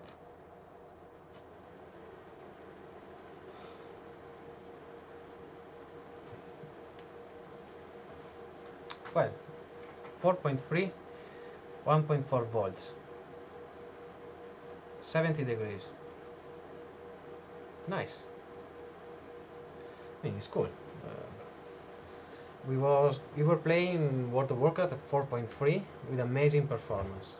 Now we are already at almost 1700 points in Cinebench, which is nice. Now let's do some chicken clocking, because I don't think we are going to go too much about that. Happy to be wrong, but Let's see if we can reach 4.4. No, told you. Right, so probably 4.3 is the limit for the 3600X. So again, I think if they fix the auto C thing, the PBO, probably with the latest version, like the latest version, you don't need to overclock, to manually overclock this Ryzen. Just focus on the memory, push it, push the second the secondary timings, and the TRCD, just 12, 200, 250, something like that. So, well, at this point I think 4.3 is the frequency that we can run benchmark on manual C. Don't think more. Let's go cold. What do you say? Let's do some liquid nitrogen overclocking. So first I'm going to test if everything boot. Since I didn't test this OS with the CPU, I tested yesterday with the 3700X, but probably we might have some issue. So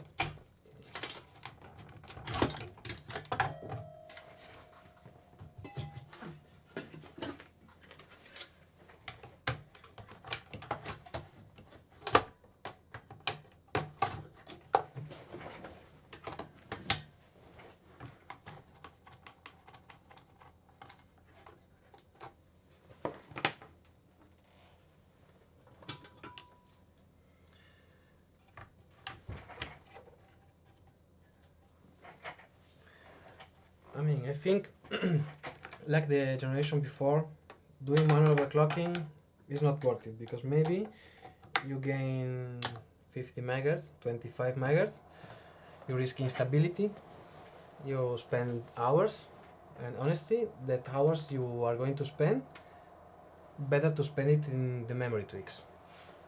It's way much rewarding.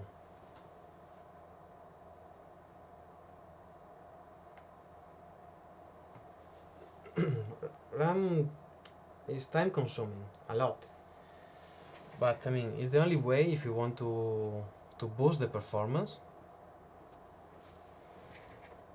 And I think from now on the Ryzen doesn't really need to be overclocked for daily use. If you want to bench it, even if you're not into extreme and you want to do some benchmark to have fun, it's okay to do manual overclocking, but to play games, to do stuff like this, just leave it as it is.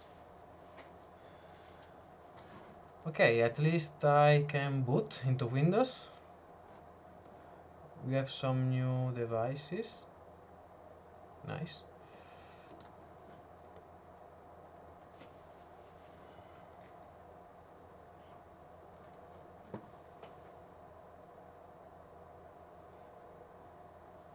Yes, I switched to Windows 7 because now we are going to do some liquid nitrogen overclock, and hopefully I want to submit something in HWBot, so maybe if we can reach 5 gigahertz or something, or maybe we get stuck at -20.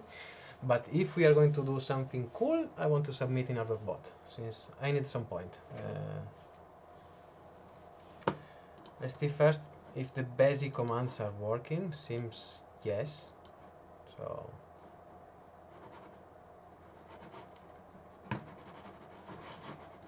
mouse stopped working. Okay.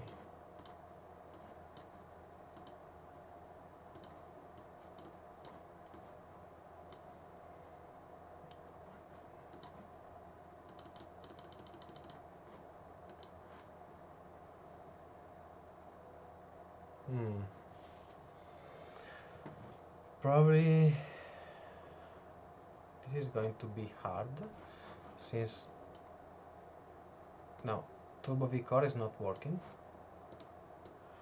That sucks, since it was very useful to change some fine tuning, I try to restart, but if I cannot use Turbo V Core, it's going to be difficult to bench on LN2. But well.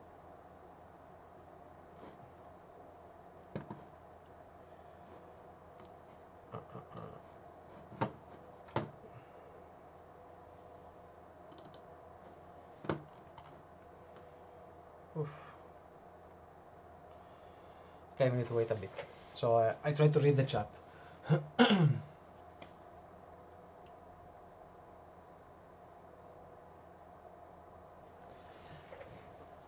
Okay, Windows 7 is not that difficult to install Windows 7.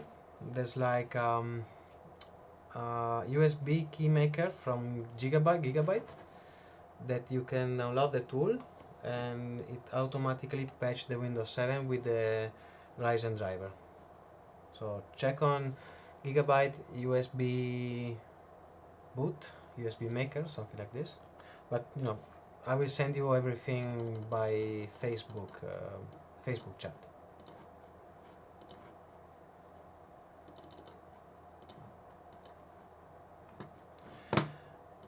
Okay, I want to see if we can at least use Turbo V, or if I have to download Ryzen Master, because honestly I don't want to clock it from BIOS.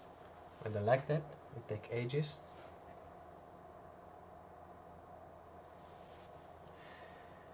No, I didn't compare Windows 7 performance versus Windows 10. I mean, for daily use I use Windows 10. Windows 7 I use only for HWBot, because in most of the benchmark you cannot use Windows 10. So I have to use Windows 7. And even if sometimes Windows 10 can deliver good performance, but anyway, I have a good version of Windows 7. I stripped it down, so it's very, there's some tweaks, it's optimized, and I have very good performance here.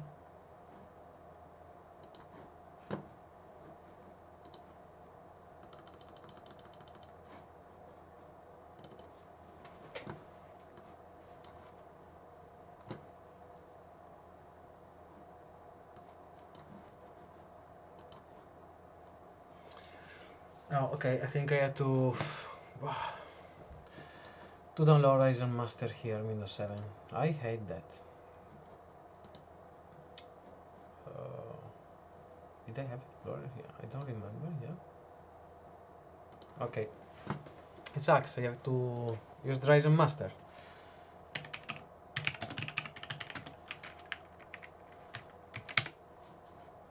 It was so easy to use a Turbo V Core.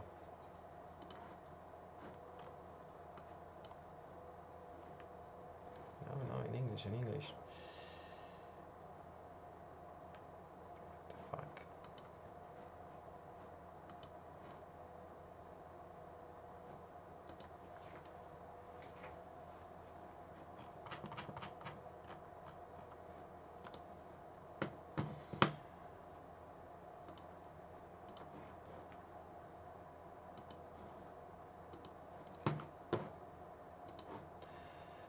Let's hope that at least when Ryzen Master works here.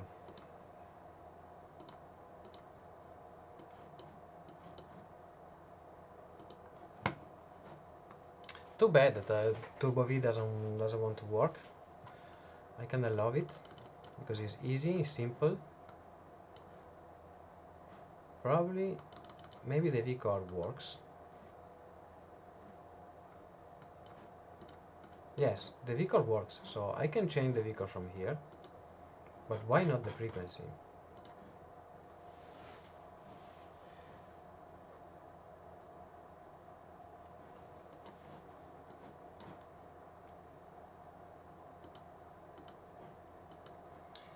It seems that it doesn't allow me to change the multiplier, but I can change the voltage.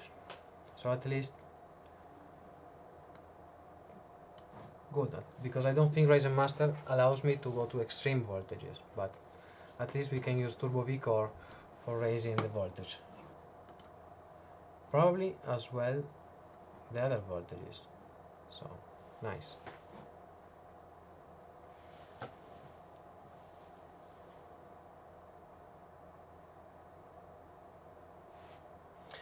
Oh, sorry, the HDPC. That sucks. I will fix in a minute. Time to install Ryzen Master.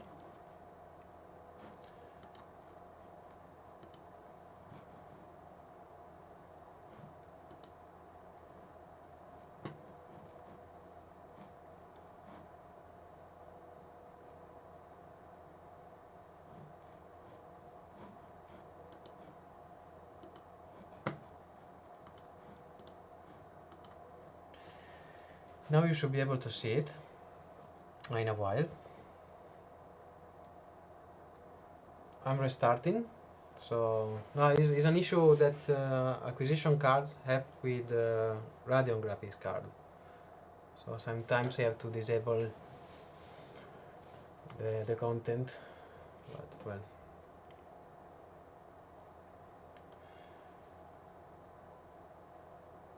I'm booting, so you should be okay. So back on. In the meantime, I spill some liquid nitrogen.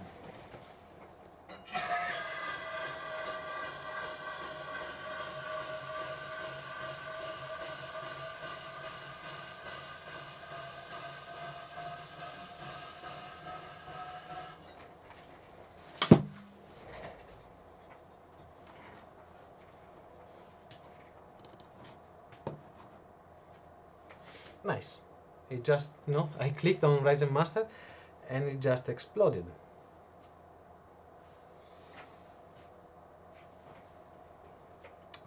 Ciao Roberto.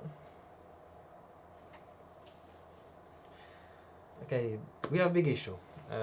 Turbo VCore doesn't want to work, and Ryzen Master just, make my operating system blow. It's a good start, I mean.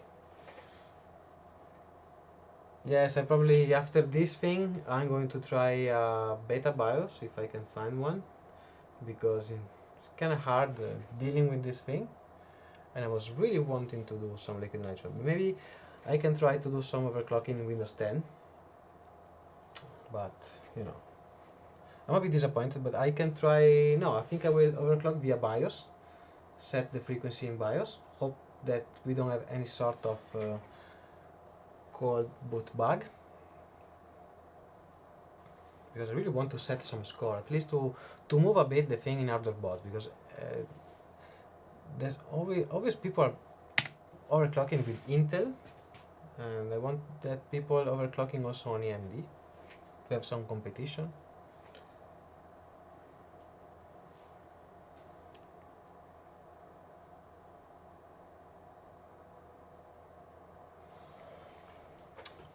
Good, very good.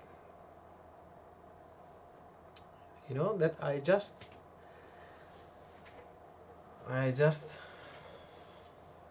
think I forgot to do the copy of this operating system, and something that I had to do before the stream, and I told myself, yes, do a clone of this operating system just in case.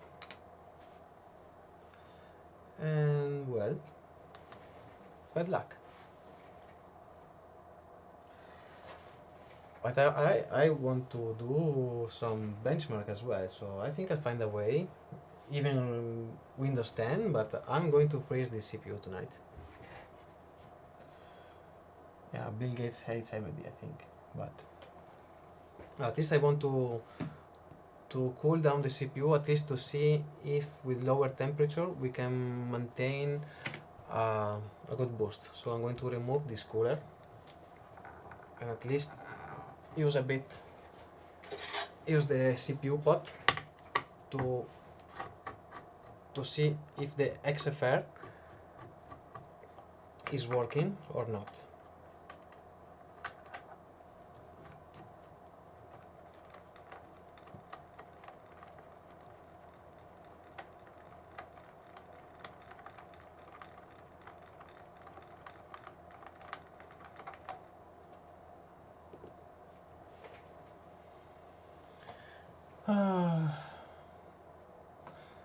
Yeah, so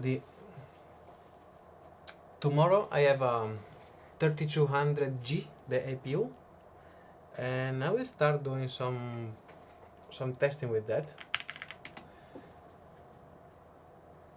So I think for World of Warcraft, the best of the two will be the 3200G, because you don't use the extra threads, because ADC, it doesn't really, the multi-threading in World of Warcraft doesn't work good. You need basically with 4 cores, you're more than fine. So if you want a small and cheap CPU for World of Warcraft, I think the Zen Plus 3200G is fine.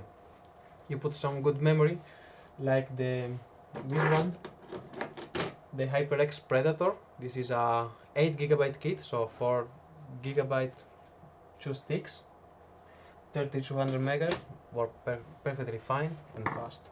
You can do like quality 6, quality 3 in RAID, but you can play 1080p. Too bad that they didn't put the 7nm CPU in that APU. That was just perfect, like €100, and we have a super CPU.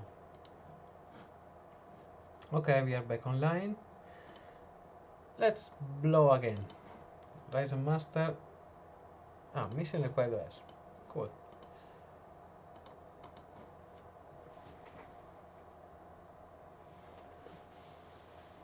Yes, 3200 megahertz for the APU, I think is the minimum. I'm going to test the new APU with the memory scaling from 2400 megahertz to where I can go, probably 3600 megahertz, because it really changed everything. There was people complaining about the APU, it doesn't go, I cannot play anything. And how about your memory? And he told me, yes, I have one stick of 8GB memory at 2400 megahertz. I say, one stick and slow stick, you're done. You cannot expect to have performance in single channel. Actually, I started this channel last year, 1 year and something ago, with the first APU, because I saw a lot of reviewers doing the review of the APU with 2400 megahertz stick. I say, I can't see that. I have to do it myself, and I started this channel. It's funny, right?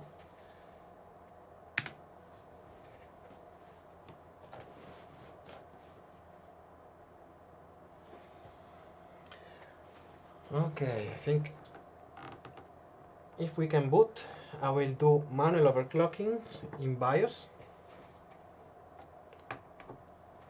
Too bad. I think I have to uninstall Ryzen Master. That software is evil. This system operating was working before. It's like a virus. Come on.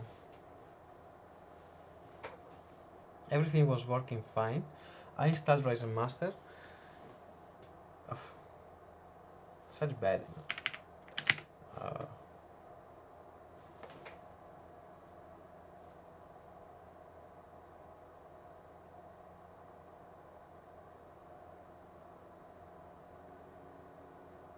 Yes, World of Warcraft was great. I was like in dungeon at 150 FPS, or in Boralus at 80, 90 FPS in Boralus. I never seen that probably I never seen it with the 9900K overclocked. Unbelievable. Okay, let's uninstall this bastard.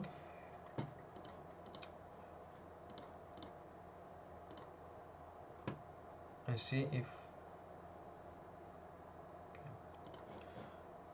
Right.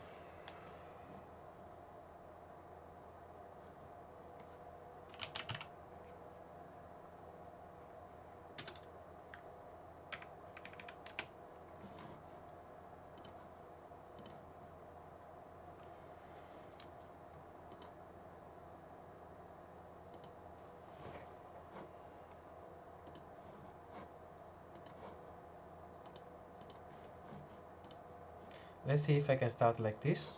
Otherwise I will use Windows 10 and we check the frequency.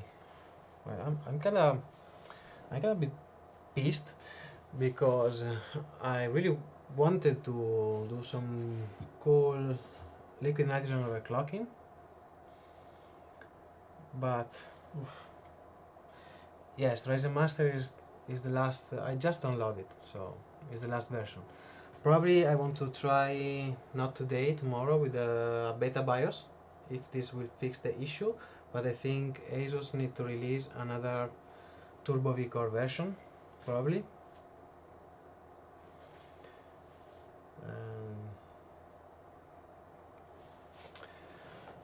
Okay, I think that this operating system just, crashed. Holy shit. Maybe tomorrow I can do a live stream. Why not? Since now I think. Oh shit! I have to go in Windows 10 again. So no score today for HWBot, but at least we can try to overclock at sub-zero. Yes, I exactly want to do that. The temp curve, like I did in the video, and then I can try to go below zero to see if we have a cold bug, because I'm really curious about the chiplet and how it behaves. Because it's really a shame if AMD is now like Intel, that you have to worry about the cold bug.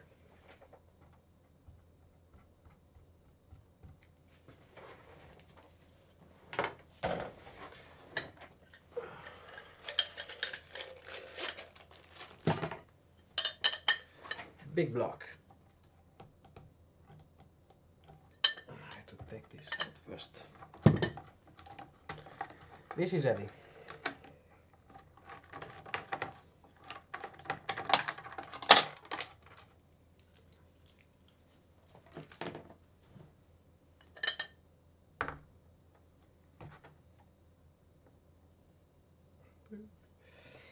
I think I have to fix it.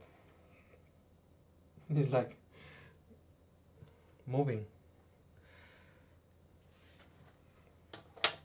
I don't want to fix it.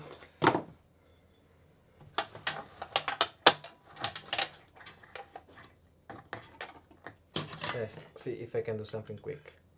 But honestly, I don't want to spend too much time doing this stuff.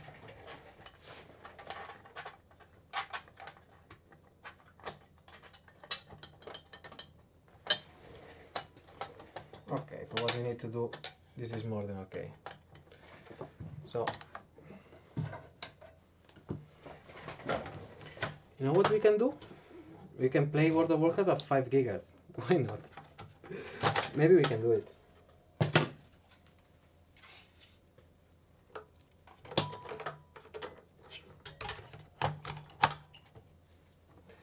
Since today we are not going to do any competitive benchmarking, at least we can do something funny.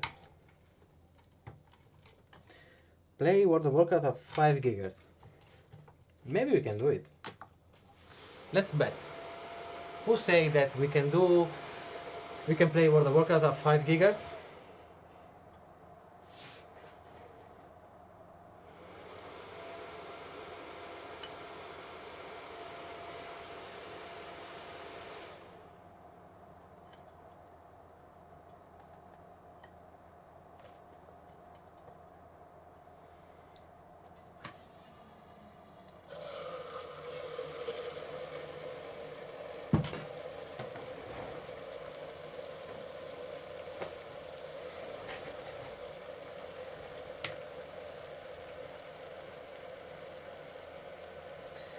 Yes, I will leave the stream recorded in the channel, so you go. I think I'll put it into a playlist, so you can find everything.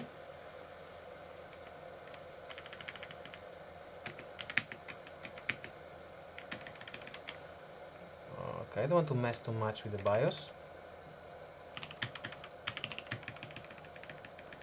So everything at default.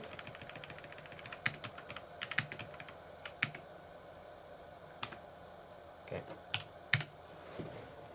Let's do it. Probably to insulate a bit. At least a minimum.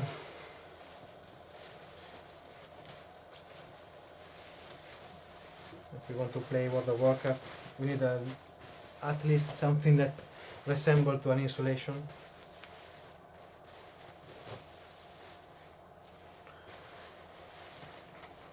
Usually I do things way better than this, but since we are here to do the things for fun and quickly, I don't think it's worth now to take off the board, do the insulation properly, fix the thing. I just play around a bit. Stupid fun. Let's give them a fun. We want the fun? Here we have fun. Now just work.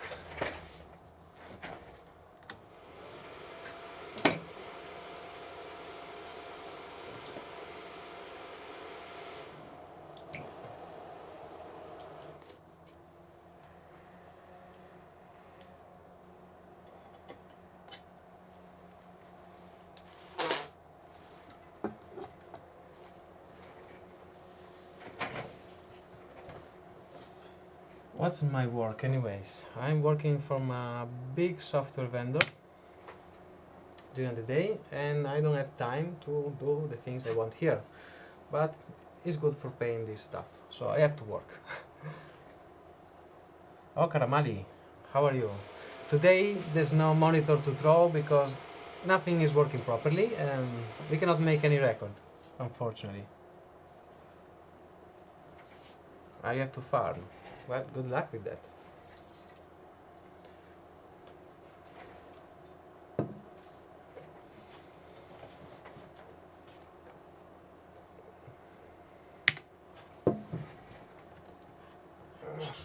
I forgot to unlock this.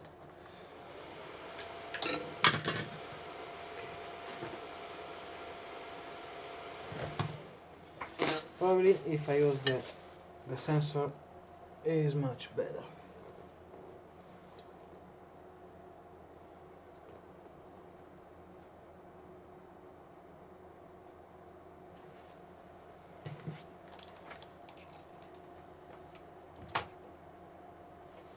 Maybe you can see the real temp.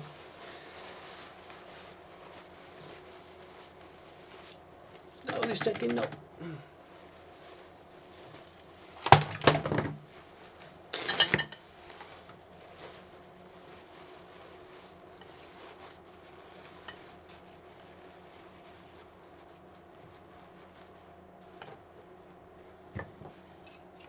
So we have 13 degrees now. And let's see if we can push a bit with Ryzen Master. Even if Ryzen Master tonight doesn't like us too much.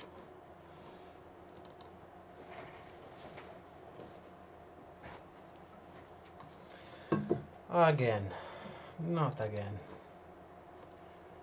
Honestly, I thought this stream was going to be better. At least we had some fun with World of Warcraft and we saw a very important thing about the IPC. But honestly, the overclocking part kinda sucked. So I'm really not happy about that. Yes, I throw things casually because, you know, easier.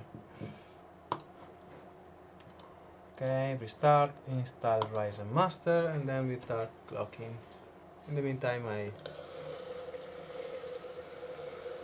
let's make some bubble.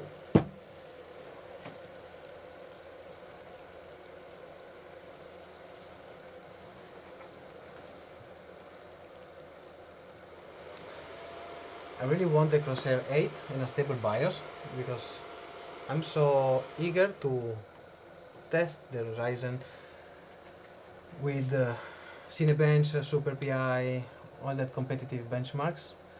And honestly, I would like to know with this IPC if I can break my personal record, that is not only personal, that is, I'm just above 6 minutes in Super PI 32M, And I really want to be again the first one that go below 6 minutes in Super PI.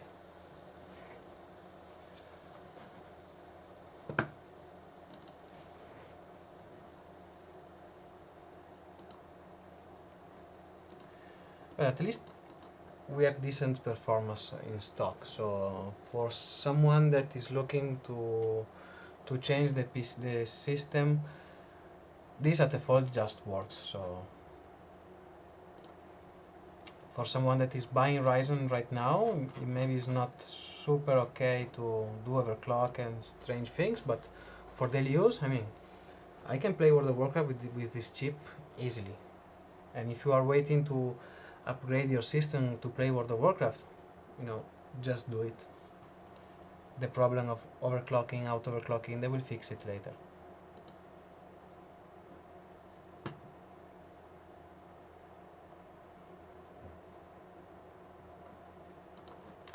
Okay, let's try to do something interesting. Cinebench.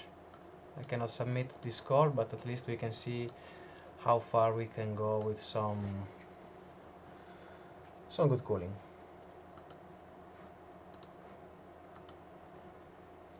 Okay, let's bring the CPU down a bit. Probably I will have to change some settings in the motherboard.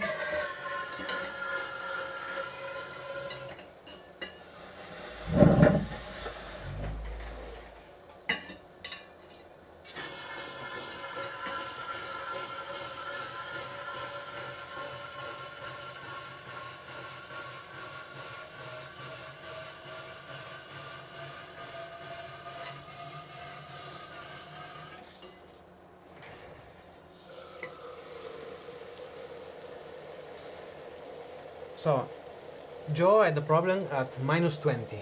So let's get to -20 and see if our sample suffer from cold bug. I don't think so. This board is quite nice. We are -10. Let's push a bit the CPU, shall we? 4.4.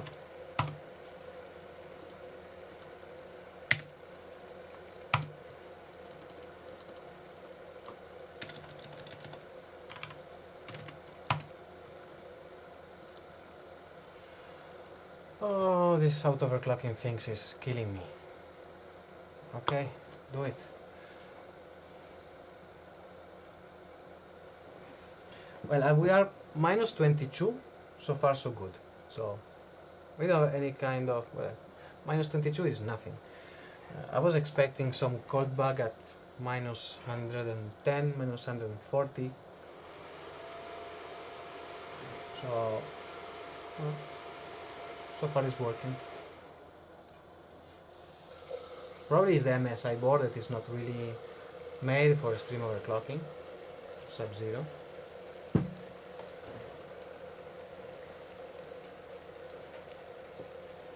I'm really pissed about Windows 7 that just broke up that quick. I'm gonna fix that. So, -33 degrees, everything is working perfectly. Again.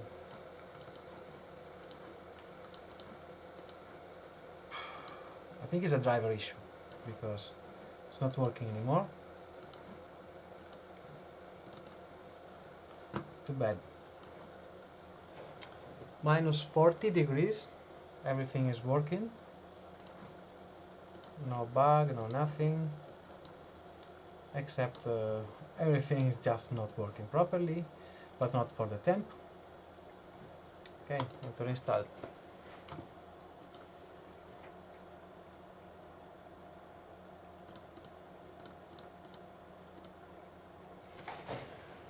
-38 degrees.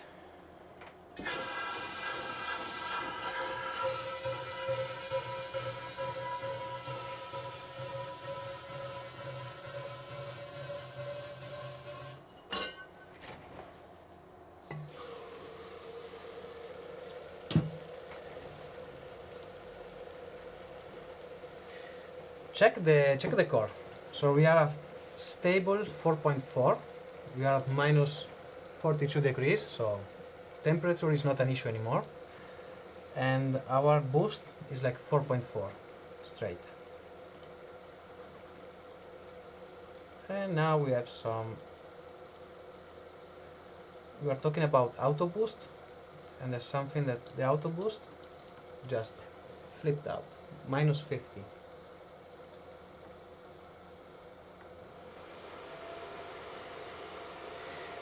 Yes, BIOS update definitely. So I'm going to do some test with the new BIOSes, beta BIOSes, because this is the latest official BIOS, so it must be Ryzen Master. Probably is a combination of things. Probably the latest driver aren't so much good. The BIOS is just doesn't ready for this chip yet. So I think it's a mixed reason for things, you know.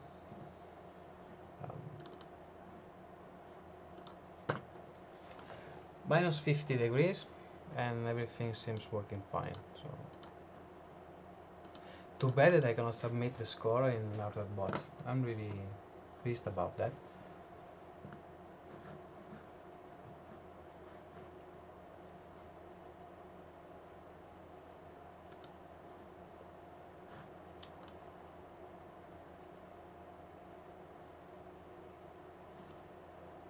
Why uninstall? See you for who is going.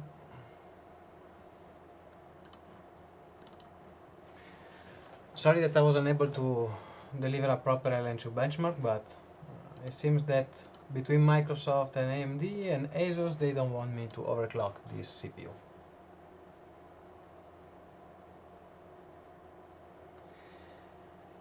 Maybe, James, probably that maybe you don't have a next version, because that is usually, if you have a, what kind of CPU do you have?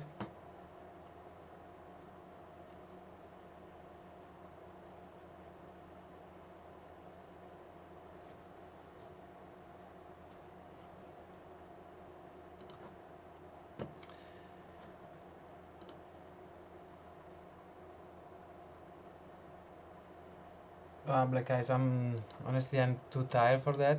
I just want to check if more or less the thing, but it's like 2 in the morning, so tomorrow I have a big day. So probably I will try to do some manual overclocking now, and then we can close, and then I will get back to a better prepared streaming when the thing actually work, and we can do some score and we can have more fun. Let's see if we can clock it.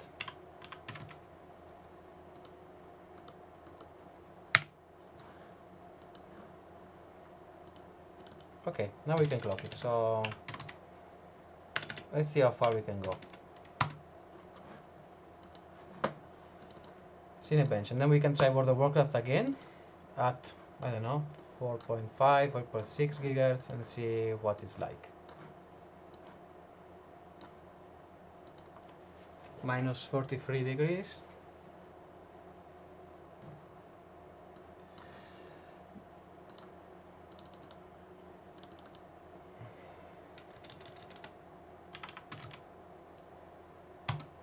No. Something is not right. Okay.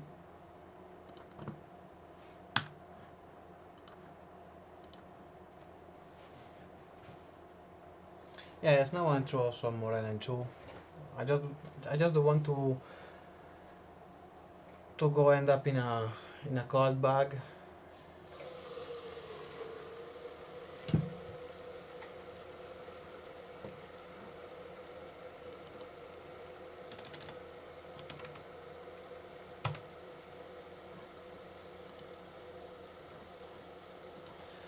.5.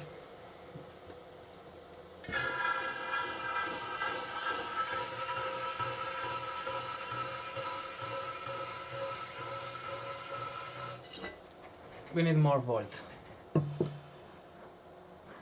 So, boom, more voltage needed. My negative 48 degrees. More cold, more volt, more everything.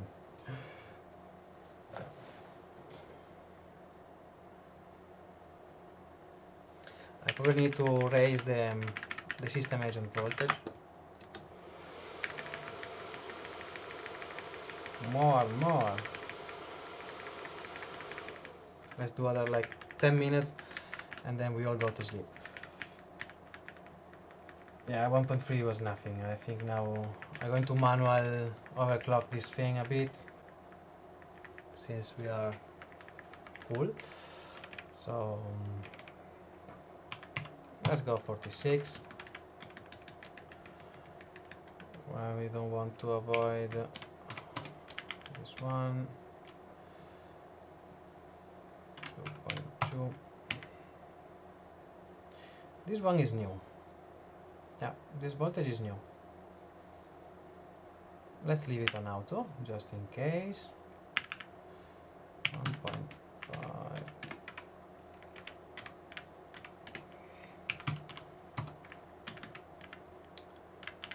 Okay.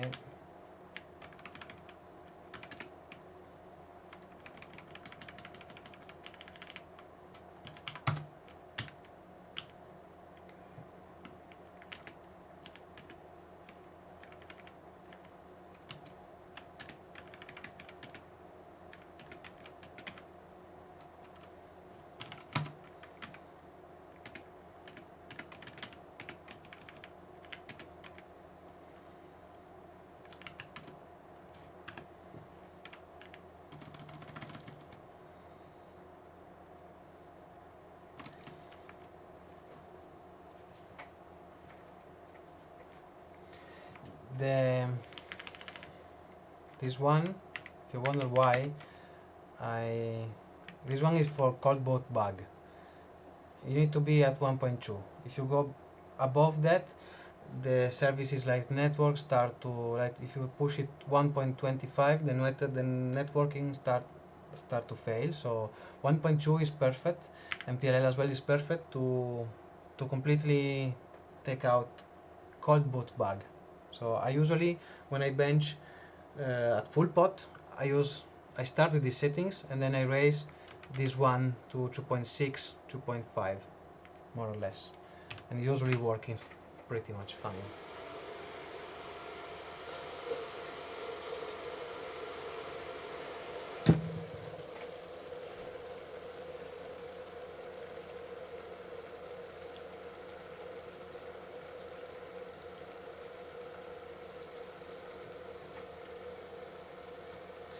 SB and PPL, yeah, that vulture has, is more like chips are related, and then if you go too low, they freeze and well, everything crash. So minus 52, we are booting at 4.6, and I think, okay, if Ryzen Master keep doing that, I will not use Ryzen Master anymore, and I will do normal OC by BIOS, like the good old times.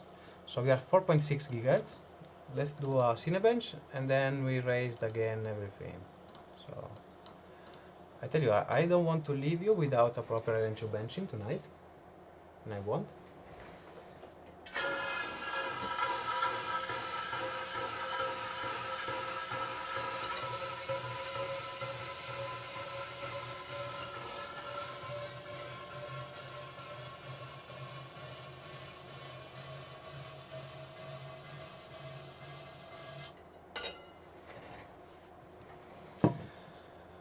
Now we start doing good. 1 point.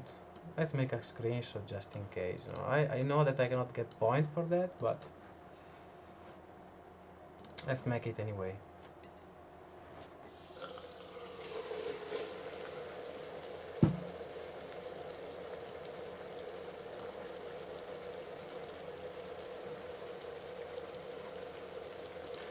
Okay, so now I'm going to,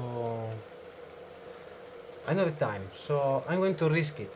Let's try 1.6 volt and 5 gigahertz.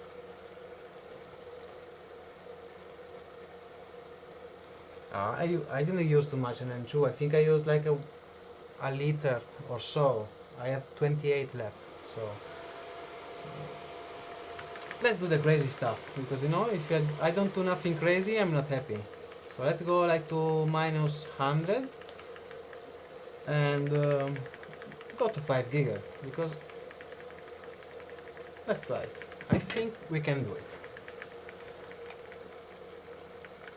The VRM just is doing fine. The VRM is like built like a tank. We don't have any issue at all. So 5 gigahertz, 1.65, yes, should be fine. Let's go down a bit. I'm going to be at minus 100 before going down.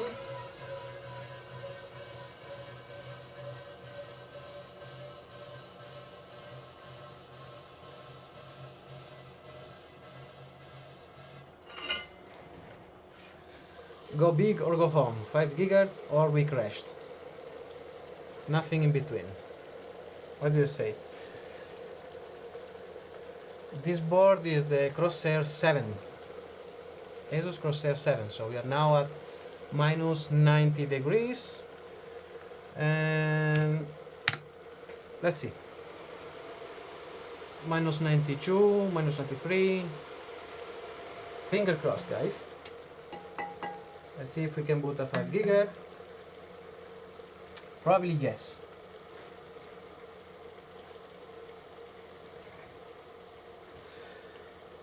We have a boot. Let's see if we can get into Windows. Minus 100 degrees. We are booting at 5 gigahertz.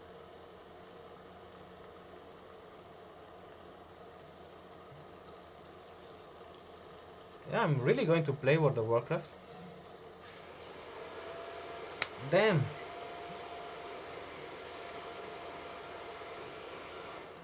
Almost there. I think probably I need some more cold.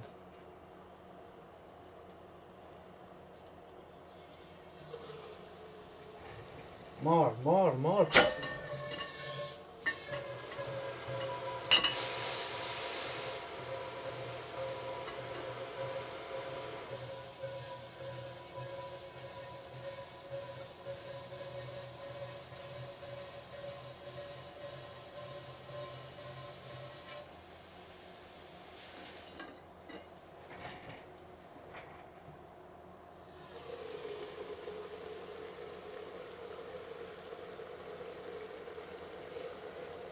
Let's see.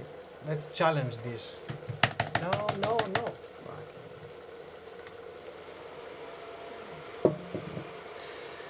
We are now at 64 watts. So at the moment we are not using too much power. 07 post cold. So probably we are too cold. So yeah, we need to switch to LN2 mode.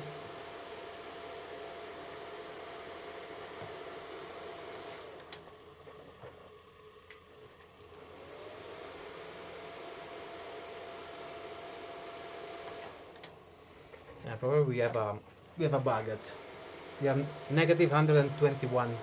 So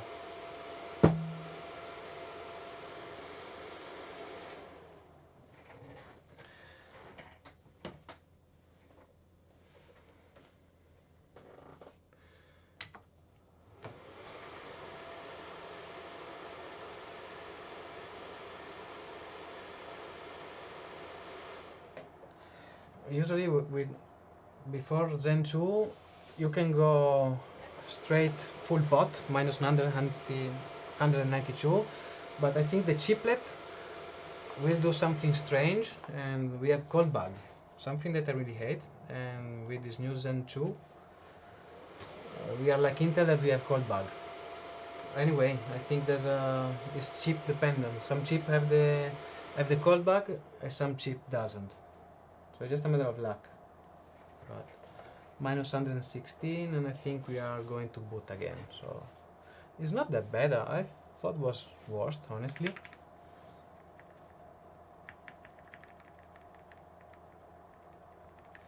Yeah, it's probably a bit more PLL 2.3. Now it's time, because if you push too much that that volt, you risk the IMC and some internal circuit. You need to be very cold, otherwise you damage your CPU. Let's try at 49, just in case.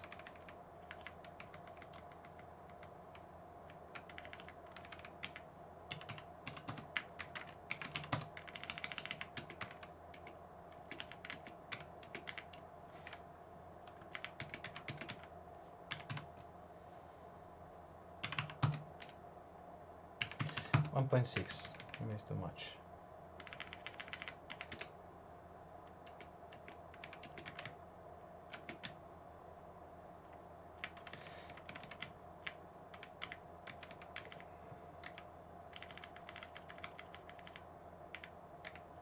This as well is a trick that helps you with extreme cold. The switching frequency.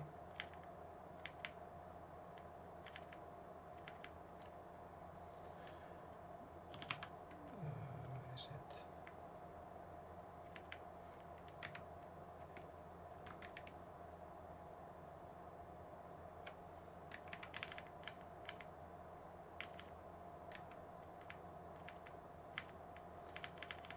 Okay.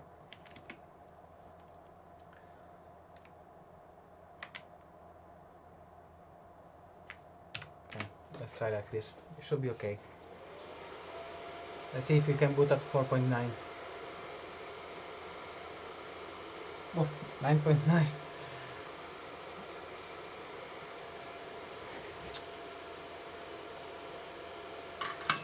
think there's something wrong.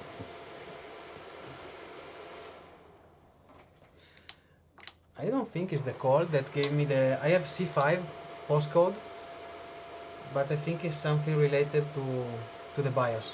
I think it's not stable enough. I think I'm going to try in the beta tomorrow and see the guys in the forum or if they already tried it. But I tried this BIOS with a 3700X and it was working fine. Now with the new Ryzen it's not working fine. So probably if they tried a BIOS with the older Ryzen, it doesn't really, it's not useful, because with the older Ryzen, yesterday I was benching at 3600 MHz with the memory C1211 or C1110 and it was working perfectly. With the new one we have issues. So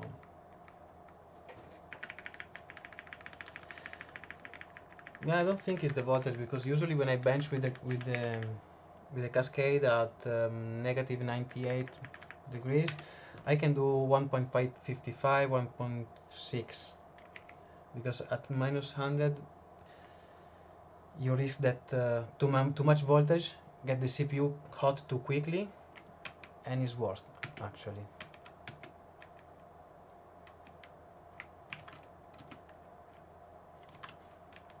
But I'm gonna try to 1.65 anyway.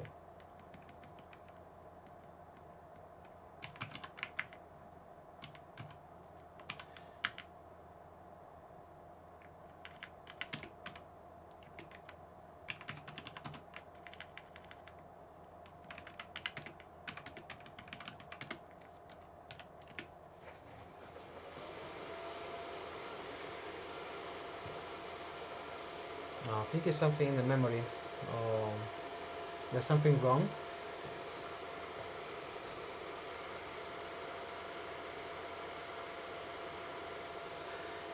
It's not booting, not for the clock and the cold.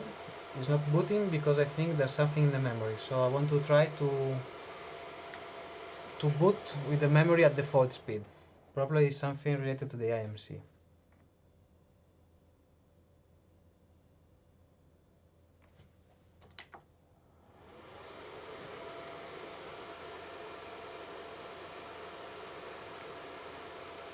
But honestly, working with the BIOS like this is useless. It's good to have fun, but I think it's related to memory training.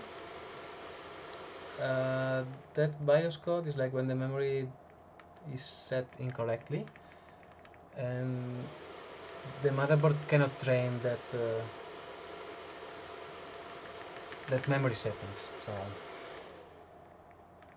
I will try to leave the memory at default and boot at 5 gigahertz just to understand if it's the memory or not, because I think it's the memory.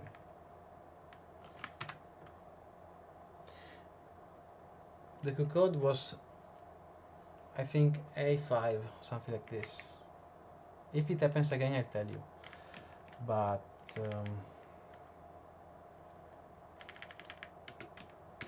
manual 5 gigahertz.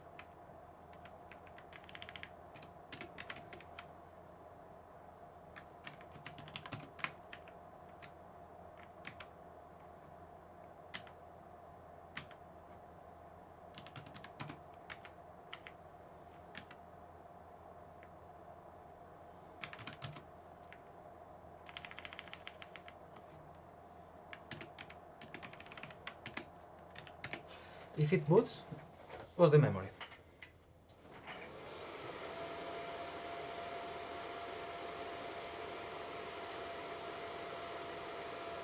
Now this is not a code bug, because actually I can boot and see. Now we are at 5 gigahertz. I have to cool it down. I think it was the memory. So probably I have to find some memory configuration, because now we are booting, we are at 5 gigahertz and I have to cool it down quickly.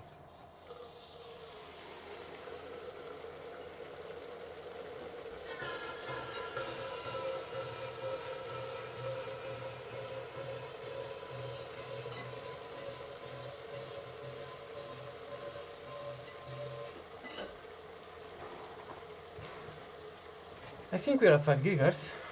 Let's see.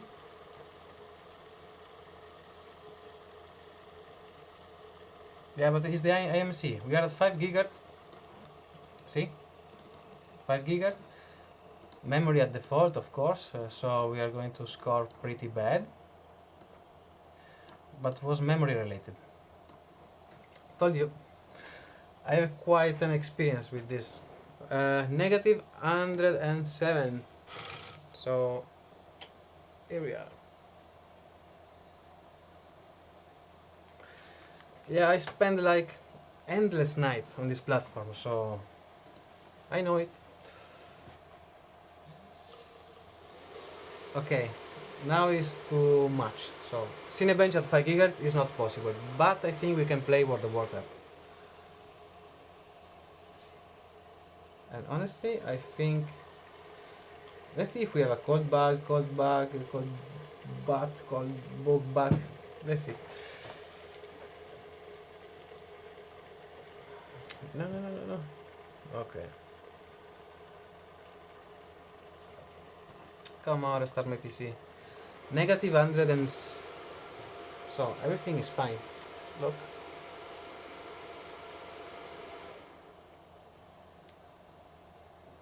I'm booting.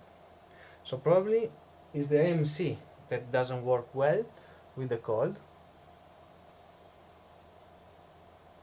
So...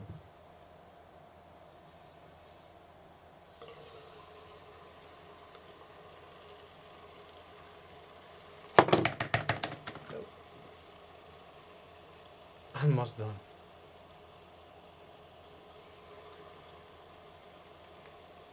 Negative 120 and still no code bug. So, fine. And what? I think I'm going to cool it down a bit and see if we can run full pot or something like this. Because I'm just curious to see if we have code bug. If we have code bug, is for memory, so it's the chiplet that is doing funny things.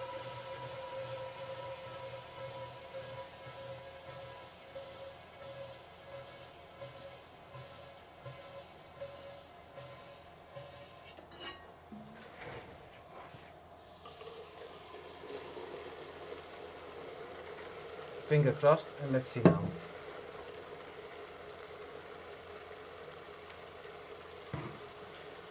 Usually I try to go down with the temp and see if the mouse keep working.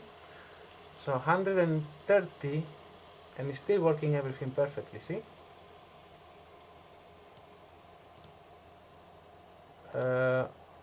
Let me check first if maybe I can do a validation. Probably the only benchmark I can do is CPU validation. Yeah, at least it's something. I have to fill the thermos, sorry. Be right back.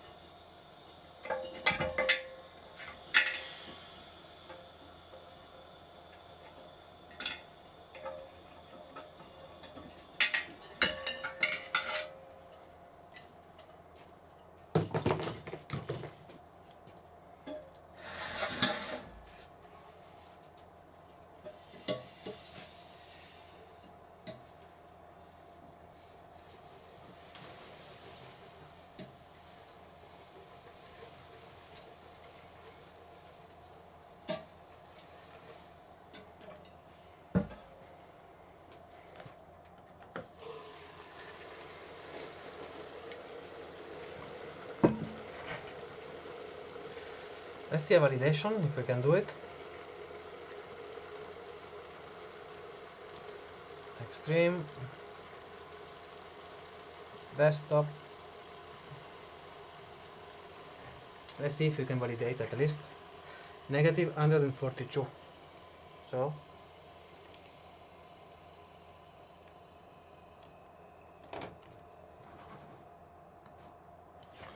We validate, so good. Let's see if at minus negative 142 we can do a Cinebench or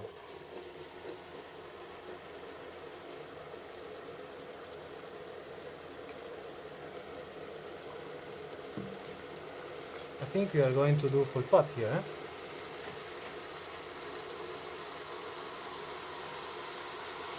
See, when you hear this, is approaching full pot. The cold bag was at minus 162, something like this. So yes, we have cold bag, and that's it. And this means that we have to use the blowtorch.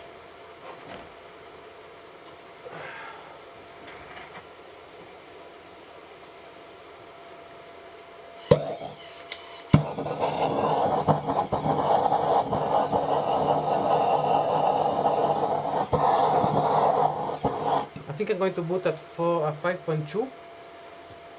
We do a validation, some World of Warcraft in Boralus, and we go to bed.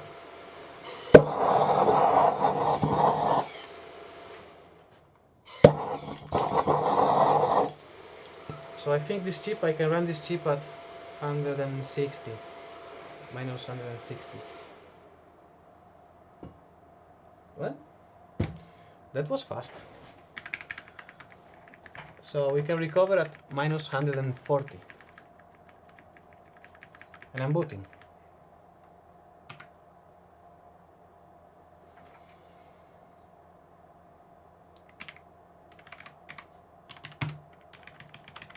And at this point I can, well, let's try 5.2. And I want to keep the cold at negative 140, 150.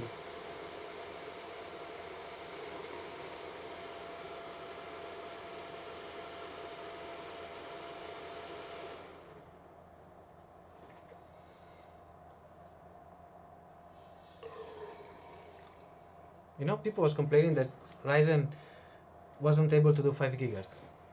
We can. We just did. Yeah, I know, I'm just joking. But it's possible. Unrealistic, but possible. Just need some juice. No.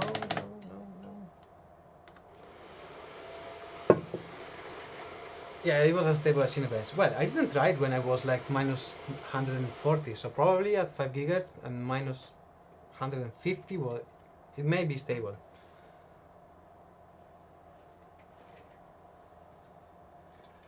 Borealis will validate, yes. Now we need to do 5.2 gigahertz in Borealis. Once we do that, I think we can go to bed, everybody.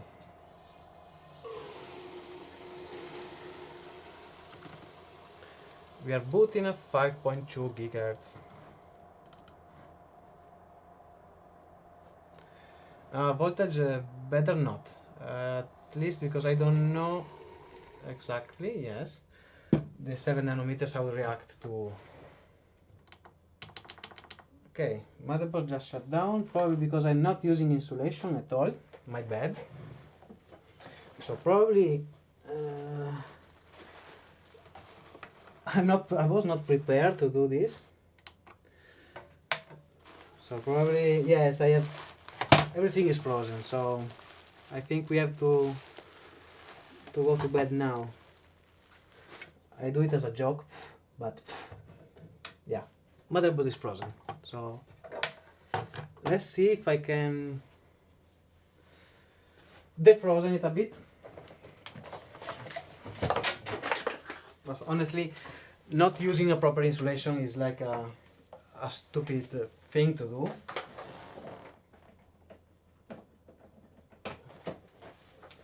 Maybe you will hear some noise now.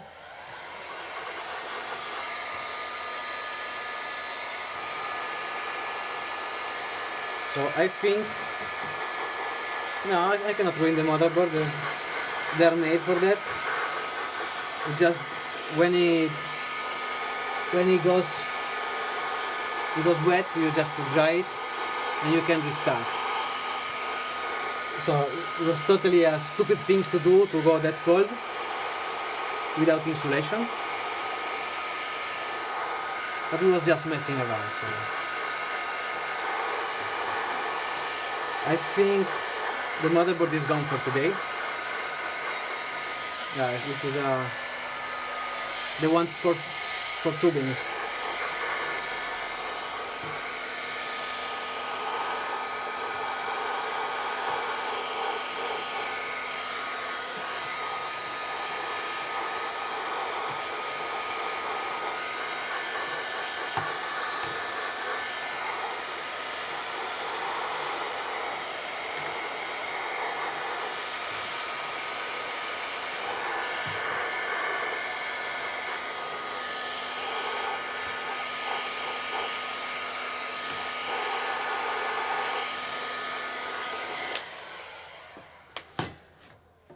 But that's totally my fault. And honestly, it's the first time in my life that I run on LNC without a proper insulation. So yes, motherboard is wet. I think we have to end this streaming today here, but we know that we can boot at 5.2, and we can probably do something nice when I find the right BIOS. And well, next time I will do insulate the motherboard. So, but we just, do stupid things. So now the motherboard is fine. Tomorrow is just defroze, and it will boot again. I usually I froze it every time, so she's used to that. She's well trained. All the record you see in HWBot is made with this exact motherboard, and every time it was completely frozen.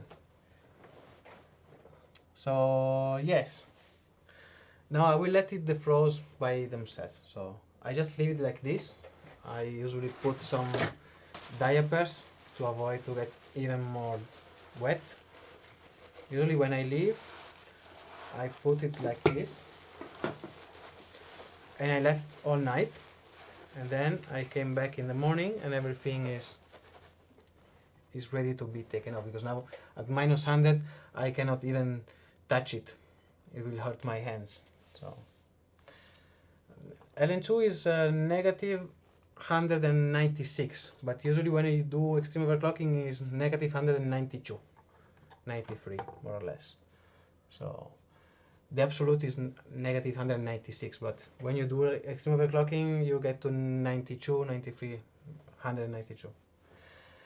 I can use the blowtorch, but it will only defrost the ice, and then the ice will go down to the motherboard. In this case, I have the diaper here, so when it defrosts, it gets absorbed. So since now we cannot bench anymore because the base of the motherboard is completely wet, and I risk, short circuit, and I don't want to fry the motherboard. When the motherboard starts to act funny, you just leave it there, wait 12 hours, and it's fine. If I start, using the motherboard now, I may have some issue with burning something, so it's not good to insist. And well, I think for today is gone, but it's time to go to bed, at least for me. I'm sorry that I wasn't able to give you a proper overclocking session, but I'm sure that I will find out some BIOS that maybe fix the Turbo V core, so we can overclock by Windows with Windows 7, and we can submit in our bot. So I will let you know if I have to do some live tomorrow or the next days.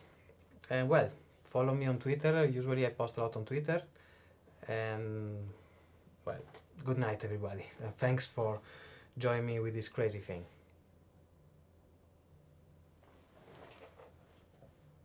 You don't use Twitter, but well, follow me on Facebook or YouTube channel. I usually post in the community section of my channel, so I post there, Facebook and Twitter. Alright guys, thank you for joining, and see you soon. Bye.